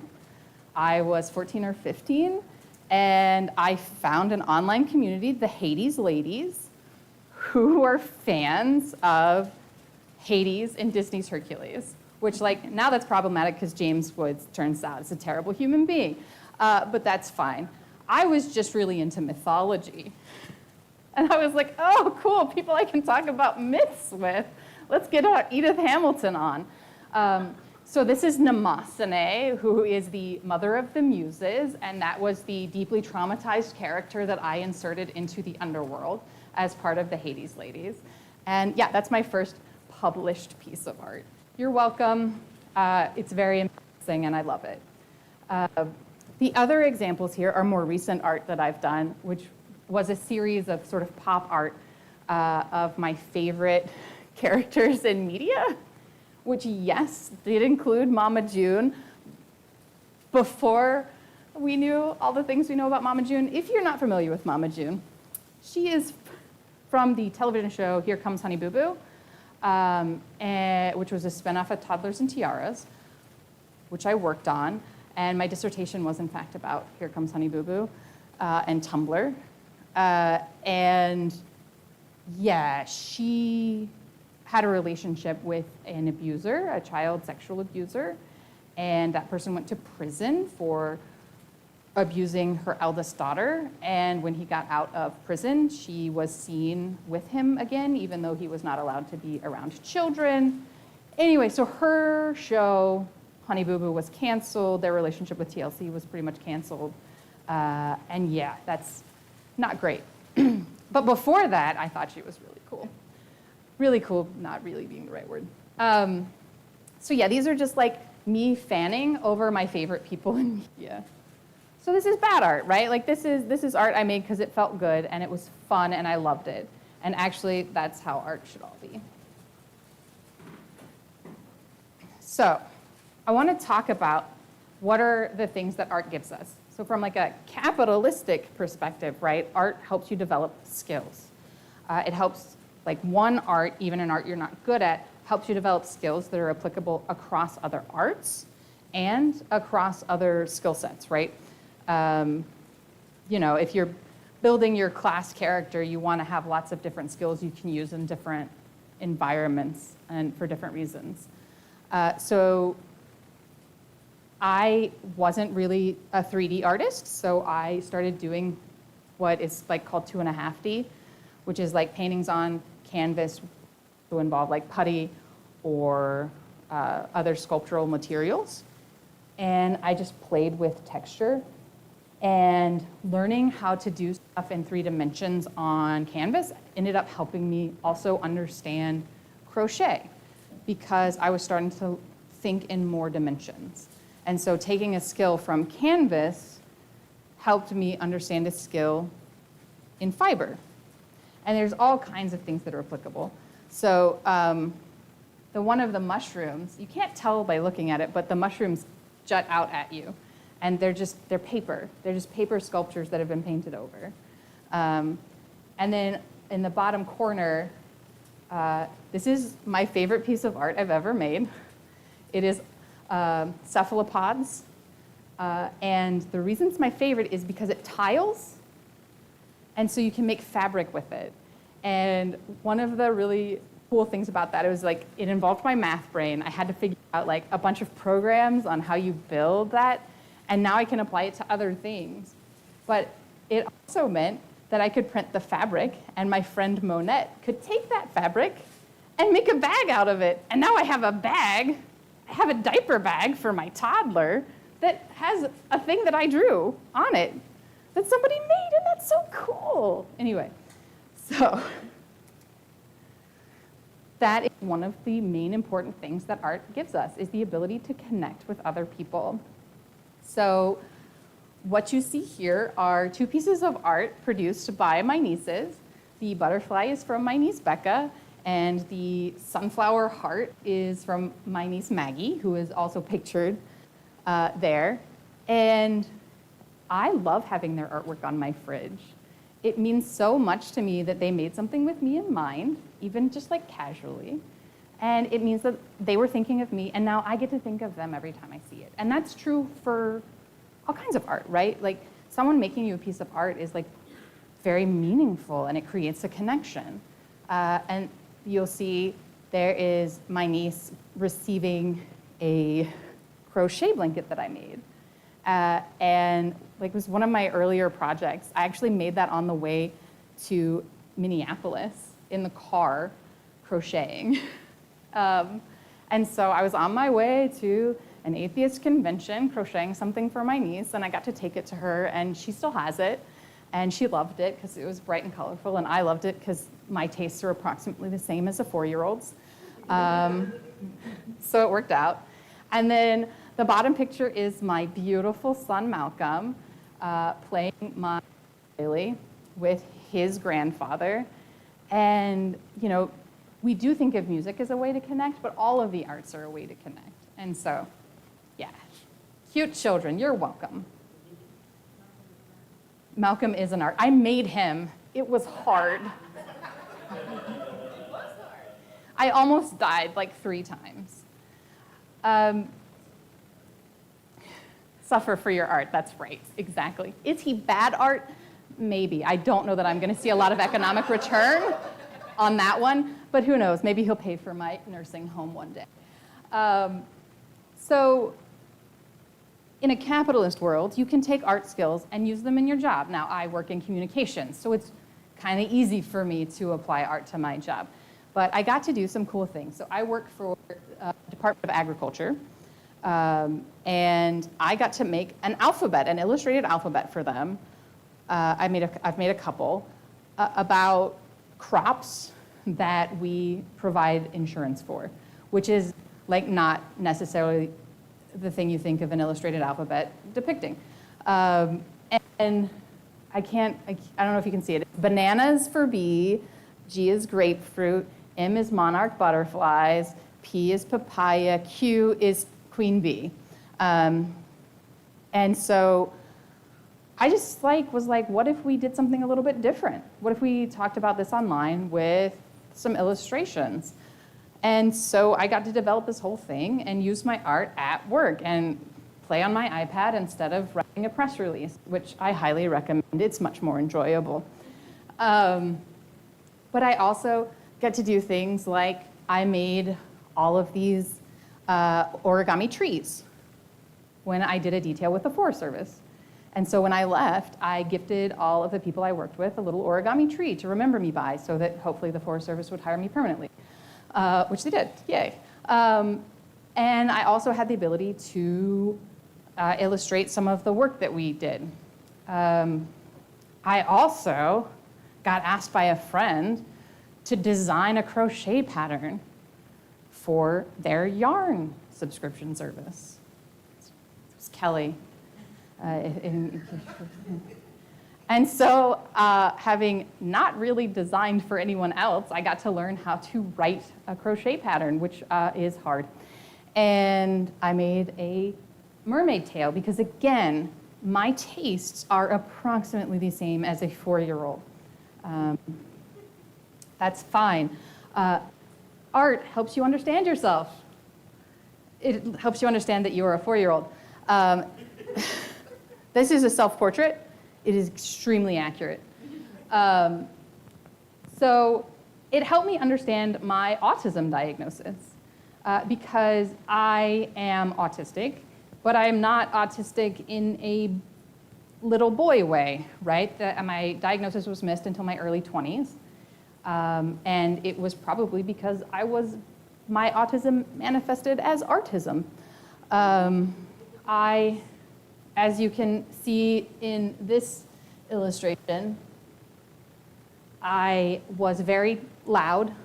I like to talk about myself, and I liked a lot of stuff. I liked dolphins and whales and sharks, most especially. I had like 800 special interests instead of just one. That has not changed. I thought I was a robot dinosaur, hence the robot hands and the stegosaurus tail, specifically a stegosaurus, not that it matters. And it helps you understand like who you were and who you are. And I think that being self-reflective is like a natural part of art. Some art is self-reflective in the sense that it's like meditative and you shut your brain off and you experience it. You get into a flow state. And some art is like talking about your own experiences. I think that's really important, obviously. It also helps you like deal with things that you've gone through. So both of these are illustrations of fairy tales. It's the same fairy tale, basically. One is of donkey skin and one is of tattered coats, but those are basically variations on the same fairy tale. This is a fairy tale that I find personally very meaningful because it's a story of a princess who flees her kingdom because her father wants to marry her. And in some versions of the story, there's sexual assault involved, because Grimm's fairy tales are indeed grim. And because I am a survivor of child sexual abuse and incest. And so this story really speaks to me because it has those elements, and also because she gets 3 beautiful dresses and a really cool cloak, both things, both and. And so being able to illustrate and like live inside a story that's meaningful to you in whatever way you get to do that helps you understand like how you relate to an issue, and that's really important. Yeah.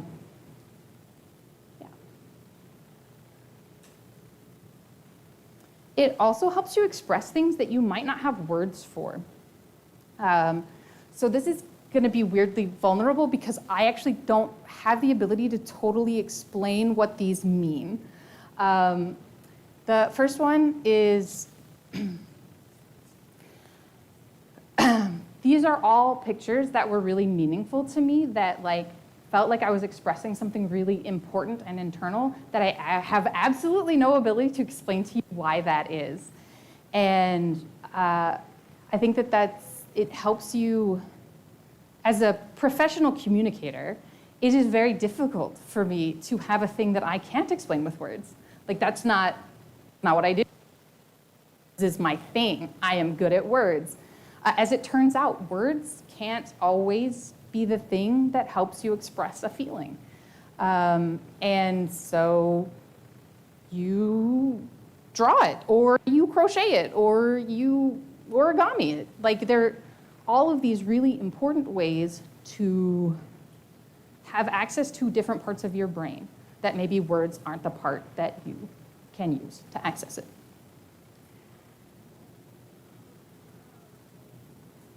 It also helps you cope with your shitty life. So I made a coloring book because I was waiting for notes on my dissertation, and I was losing my mind, and I needed a different project. Like, yes, did I take on developing an entire book while writing an entire book? Yes. I'm not saying that that was a good idea. It is just what happened. And I just needed all of the energy that had been going into writing my dissertation to go somewhere so that when I got notes back, I could actually still be in the flow to use them. So I learned how to make a coloring book. I'd been sort of making pages for fun and drawing them. As it turns out, prepping a drawing for publication, very different than just drawing something. I had to learn how to use Illustrator instead of Photoshop. I'd not worked with vectors before. But then now I have a coloring book. You can buy it. It's on Amazon. You can buy it out there. That's cool. And it was because I literally couldn't cope any other way with the fact that my dissertation was a nightmare. On the other side, you see the cover for a comic book that has not been picked up and probably never will be published or see the light of day. But I did not like my job, and I felt very creatively unfulfilled. And so on my birthday, I promised myself that at the end of the year, I would have a comic book that I would pitch. And I did, and I wrote a comic book. I worked with another artist, actually, to develop it. And it has never been picked up, but I have pitched it, and I have gotten feedback from publishers on it, so that's really cool. And then I got a different job, and my life got a little bit better. But, and then it got harder because I got pregnant, but that's a different story. It can give you a sense of fulfillment where your normal day-to-day job does not. And you get to make stuff. You get to have a thing. You made a thing, and now you have it. You can give it to people. It's pretty cool. Why is art important to movements? So I got sick of just putting all of my art in slides, and I knew I was going to be deeply embarrassed having to share all of that, so this one's just words. You're welcome. It supports individuals in all of the ways that I just explained, right? It helps people understand themselves. It helps them deal with their traumas. It helps them deal with all of the chaos inside of the movements that they're caring for. It helps prevent burnout, and it helps people recover from burnout. It helps people meditate, which is important for lots of reasons. So all of that on an individual level is important. It's also important because words, which also don't express everything you need to express, don't always reach the parts of brains you need to reach to convince other people you're right. I'm a big believer in convincing people you're right. I love to do that. That's very fun. I'm good at using words for it, but words are not always the most effective way to do it.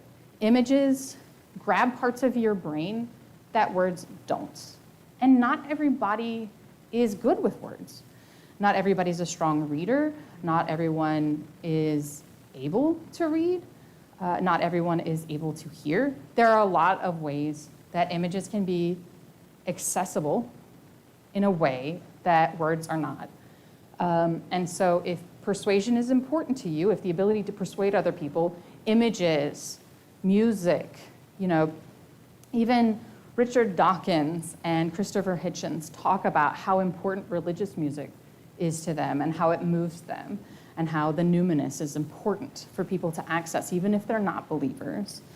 And a lot of the effectiveness of church is group singing, right? And so art creates emotional investment you can convince people you're right, but that doesn't even mean that they'll be invested in your cause, right? Like you can get as far as convincing someone you are correct, and they will not give a shit about the thing that you're right about because they did not become emotionally invested. This is like my first talk I ever gave in the movement, which was that like, yeah, we all think we're Spock and we're all logic bros, which this con is not as guilty of. But actually, emotions are important. And in fact, you care about being a logic bro because you're emotionally invested in that. Oops, yeah, LOL. It also helps humanize people. So we've got a movement specifically of people who are marginalized, right? Atheists are a religious minority. People do not like them. The whole kit and caboodle. And art is a very effective way of humanizing minorities or underrepresented people or people who others don't like. If you think about the success around the AIDS movement in the early 90s, a lot of that was down to art. A lot of that was down to art humanizing the people who had AIDS, humanizing people through movies like Philadelphia, through musicals like Rent, through people who others already loved, being invested in their art already, then dying. You know, Freddie Mercury, Rock Hudson. Like the way that we emotionally connect with art allows us to humanize people we otherwise don't connect to. And in a movement where people do not think of you as human all the time, that's really important. I already said words are hard, but words are hard. Words, not everybody's good at words. Prioritizing art allows people who aren't good at words to also contribute really importantly to the movement. And I talked about accessibility already. Good job, I already did it. Art can also be activism, right? Art doesn't just support people in the movement. It doesn't just like provide you with content to sell ideas. It can also stand on its own as activism. So Jesus on the Half Shell is one of my earliest digital art pieces. It is an editing of Venus on the seashell, but now it's Jesus. And yeah, as it turns out, I was really interested in trans mask individuals from a young age, and also blasphemy. Yeah. And then the other three pieces here are all women of color in fairy tale stories. I did a series a couple years ago of mostly black women in, Western fairy tales, because I think that it's really important for us to confront Western ideals of beauty that are usually very Eurocentric, very white, and to say, like, what does Snow White look like if she's not, right? What does the Little Mermaid look like if she doesn't look like me, if she's not a ginger? Like, what is that? What does that look like? How do we, confront our beauty ideals and talk about these fairy tales? Like the two earlier ones were also fairy tales, right? We were also the fairy tale illustrations. I also am really into fairy tales because they're kind of like religion in that they have these complicated histories and mythos, but they don't require you to believe in anything other than human nature. And so it's a way for me to engage with art as a reflection of storytelling without having to do religious art. And that's the new Little Mermaid. Halle, I can't remember her last name. Halle Bailey. Yeah, I was so excited. So the Little Mermaid, I'm just gonna go on a little tangent here. I was 4 when the Little Mermaid came out. I lived at the beach. I was the only ginger I knew. So I'd never seen a ginger on TV. I'd never seen one in real life. And then the Little Mermaid came out, and I was like, oh shit, this is amazing. And the idea that there were other little girls who'd never seen a princess who looked like them have that was so moving to me. I'm actually going to cry up here. Sorry. It was so meaningful to me as a kid. The idea of that being for someone else too was just like so awesome. And like that's like the impact of art, right? The impact of art is that it can take somebody who feels alone and make them feel important and cool and good, actually. So yeah, sorry. Little Mermaid, very cool. You've probably noticed that there's like a lot of mermaids in my art. It's because mermaids. So I did a workshop at Skepticon in like 2019. And that workshop was about intersectionality and also coloring mermaids. I will explain for those who weren't there. Thank you. So talking about confronting the ideals of Western beauty standards, it was to take the idea of a mermaid and to try to find a way to make it more representative, to find a way to make it something other than a stereotypical white, long-haired, thin woman. And I drew some examples to like illustrate the concept. So here we have a drag queen mermaid who is like one of my favorite things I've ever drawn. Because yeah. And then we also have a shark mer person.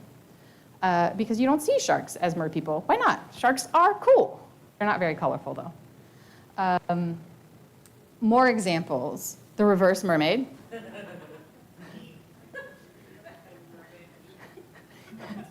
The other kind of mermaid. Yeah, exactly. We've got Ariel after she went to college and got radicalized. That's the women's studies major Ariel. And then we've got a koi mermaid who also illustrates, you know, different ways of presenting your skin, right? Like and then we've got a beautiful Asian mermaid. So I wanted to include some of the art that people left because it was really cool that people did this. So in the center there, you'll see the outline that I handed out to people to color. I tried to do something that was a little bit gender neutral, genderable, that was not thin, that was easy to change, easy to like do something different with. And I've darkened it so you can see it, but it was a very light outline so that you could sort of change the edges of it. And when given this prompt, we got lots of interesting things. We've got a mermaid who is an octopus, because octopuses are much cooler than fish. We got gills equals life. I also wanted to give people the ability to color without having to be good at coloring, so I gave out stickers, and people use stickers to color with. We've got another great Ariel with a head shaven and wearing a turtleneck. We've got a mermaid who has a disability, an injury. Let's see. Oh, that's the last slide. Okay, so art, do it. It's cool. I've ended with a Kurt Vonnegut quote because he's got like 10,000 amazing art quotes. But the main thing is that you should do art because it makes you human. It makes you understand the world better, it makes you understand yourself better, and it makes you communicate those things to the world better, even if you don't do it very well, even if you're drawing really cool fan art of Disney's Hercules. Questions?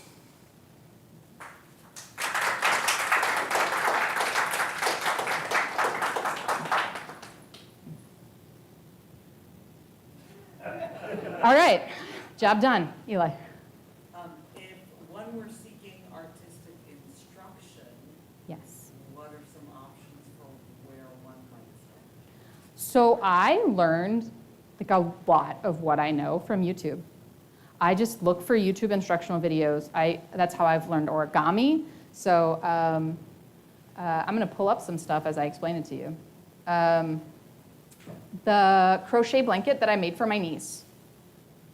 It was like my second or third crochet project, and I literally watched someone, they crocheted the whole blanket on camera, or like with a camera on their hands, and I just followed what they were doing. I didn't understand the technical language, but I could like watch a very slow video and say, yes, that is what you just did. And it was awesome. And there are videos like that for everything. Most of the digital art stuff I learned from YouTube. Most of the ukulele stuff that I've learned from online resources, including YouTube, maybe not explicitly just YouTube. Yeah, that would be my recommendation. And if you have like a particular thing that you're trying to learn, reach out to someone you know who does that thing, and they probably have recommendations for online resources for you. But yeah, like that's everything. Yes.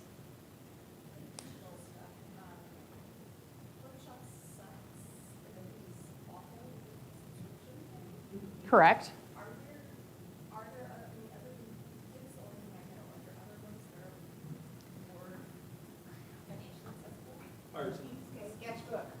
So,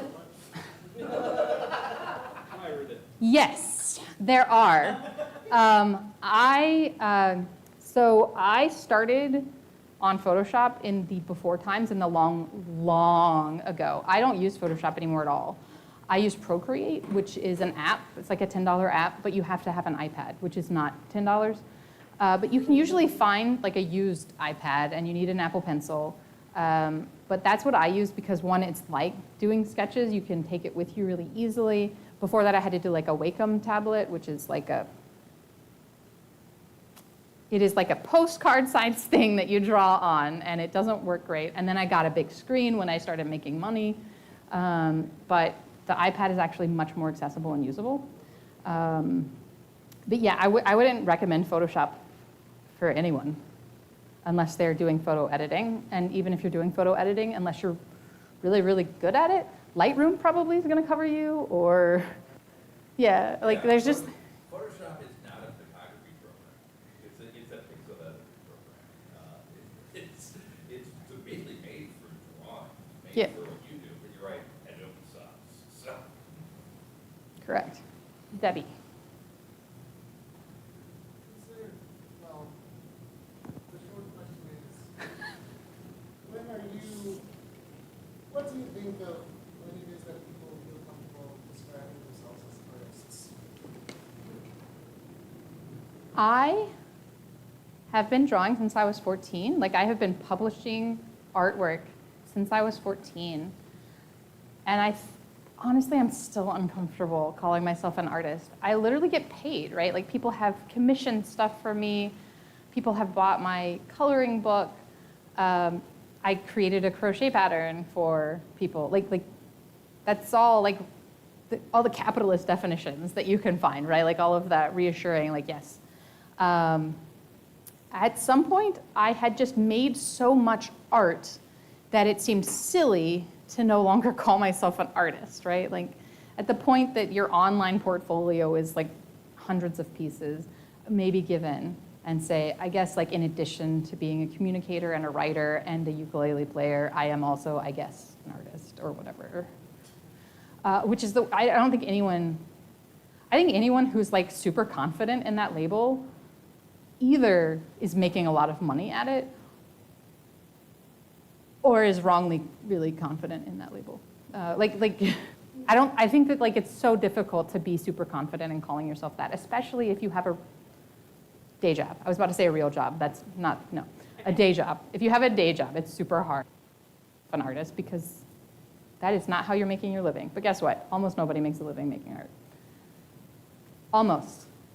Kelly. I'm not making a living. I'm sending a kid to art school, so that's scary. We all make choices. Sorry, what are your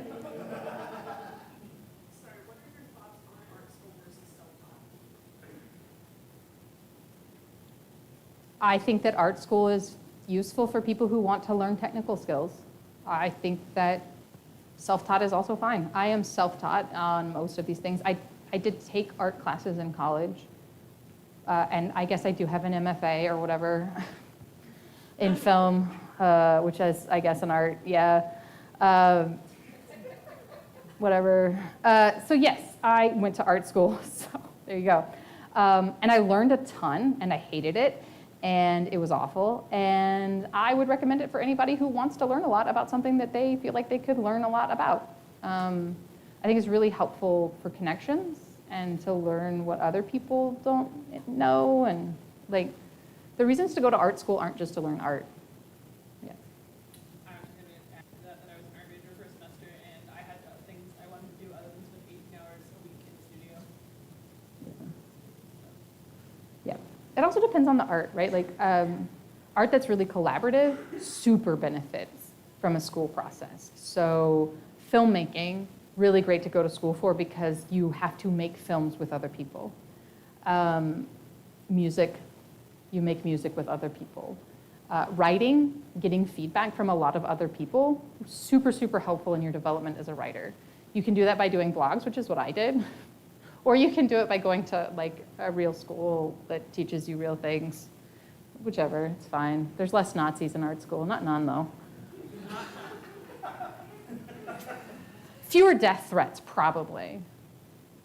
Probably. Can you answer the long-running feud about video games or? Yes. Yes. Quote me. I have a doctorate, so.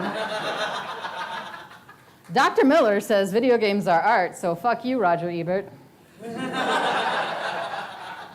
He's dead, but also still. He also wrote one of my favorite pieces of literature, which is his review of the movie North. Highly recommend you Google that. Do you want to weigh in on AI? I don't want to weigh in on AI on camera. I have very complicated feelings about AI because I do think that it opens up a horizon of creativity for people that's really important, that people have access to. It's like the way that creating art and film was really democratized by the invention of digital tools to make them. I think that there's a way in which AI could really democratize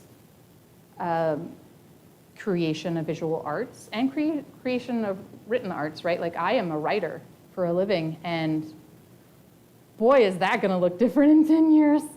That's terrifying, but I think these are tools, right? And like any tool, it's about how do you ethically create and ethically use the tool. How are we training the AIs? Do they have permission to be trained on the art that they're using? Oftentimes not. So there are really complicated ethical questions about how do we develop this in a way that is a net positive for the world. But I also think that artists are at risk of seeming very elitist if they say that this tool should never be used under any circumstance.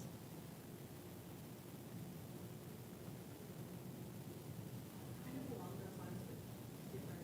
Has your art ever, have you ever seen your art stolen? How did you feel about it? How did you So I'm going to say I don't think my art's good enough to steal. So no, I don't think I've ever seen my art stolen. Yeah, I don't think I ever have. What do you think you would do if it ever happened? Like if you were scrolling on Facebook and you see, that's my art on someone's t-shirt on Redbubble or whatever. So my dissertation was about memes. So the idea of art going out into the world and being used differently and spread beyond its original source is actually super interesting to me. So probably I would be like, cool. And then I would like message them and I'd be like, oh my God, that's my art. Wow. Unless it was like Nazi stuff, in which case I would probably be like, oh, I don't like that. But like also like, it's in some ways like if you put art into the world, it's not yours anymore. It's, you know, like I have complicated feelings about copyright and intellectual property. Like I'm not sure I'm into it. Like I don't want my art made into stuff that I don't like because I made it, but also I put it out into the world and how people interact with it isn't up to me anymore. I would love people to just look at my art and be like, wow, that's beautiful, I love it, I'm gonna pay you money for it. It's not really what happens very often, but There's a story Maurice Sendak used to tell, which is a mom wrote him saying her kid loved his art. And so he sent a drawing, and he got another note back. And the note was, he loved it so much, he put it in his mouth and ate it. And Maurice says, like that is the biggest compliment I've ever gotten. Is like he loved the art so much he wanted it to be, like he couldn't deal with it other than to like just insert it into his mouth. And I feel like in some ways, someone intellectually engaging with, like not being able to resist the temptation of taking and doing something with it, like what compliment could be bigger than that? That's so cool. Yes.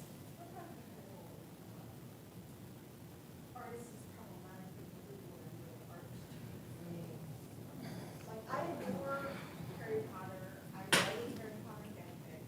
I'm totally letting everybody gay and trans in it just because whatever. But Because they were. because they were, and also because fuck her. But you know, it's also really hard, and I feel uncomfortable, and it's weird. So what is the So like I'm not the boss of how people interact with art, but if I was, I think there are two different things. There's what do you do about living artists who are continuing to perpetuate harm? What do you do about dead artists? So with living artists, do not let them have your money. Do not let anything you do go to positively supporting them in any way. If that means that you pirate their audiobooks, like I'm not standing here as a representative of Skepticon telling you to do illegal things. I'm saying that if you find ways of enjoying the material without like providing any economic benefit to the author, great. For example, I hate Woody Allen. Like viscerally, any mention of Woody Allen like causes me so much discomfort it's hard to describe. Because as a victim of child sexual abuse, I can't deal with it. I find it upsetting. I hyper-focus on it. It's like it's a bad thing. And if someone says they like Woody Allen or a Woody Allen film, I'm like, cool. He's a child rapist. Fuck you. And that's maybe not the kind of generous spirit with which I should approach other people's tastes.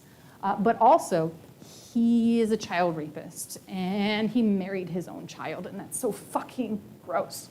Anyway, Roman Polanski also like I have a hard line, right? Like as a non-binary person, I have a problem with J.K. Rowling, but I somehow have the ability to give a little bit more grace there than I do with Woody Allen. Probably because I don't like anything Woody Allen's ever made. Anyway, he's so boring. It doesn't matter. It's not matter. It's fine. The point is, everybody draws their own lines. You have to, right? Like Michael Jackson. I can't listen to a Michael Jackson song without being really uncomfortable, even though Michael Jackson objectively wrote like really amazing music. And like I have complicated feelings about it, but like I feel uncomfortable every time I hear it, and that's just my reality. So don't let your money go to living terrible people. To dead terrible people, I think there's like two things. One, let's talk about how terrible they are every time they come up.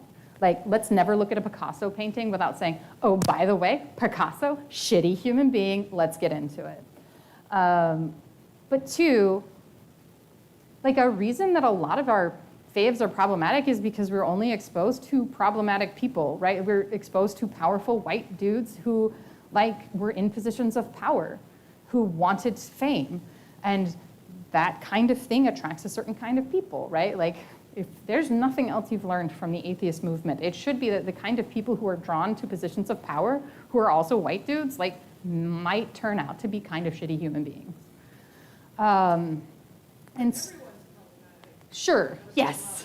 Like that, going all the way to the end of that train of thought, eventually you'll get to everyone's Yeah, I feel like we all draw our lines, right? Like, it's like, okay, well, like marrying a 14-year-old or something, like that's probably a line for me that's like pretty hard drawn. But, you know, being not nice to some people maybe isn't a hard line for me. Like, you know, we all decide that for ourselves, but we should talk about it. We shouldn't just experience the art without talking about that context, in my opinion. Like Roald Dahl, this is a good example. I love Roald Dahl. I love Matilda. Problematic fave. Like, anti-Semite, not a good dude, in some ways, right? And so I don't get to talk about how I like Matilda without also saying Roald Dahl was a bad person. And like, that's how I've dealt with that one.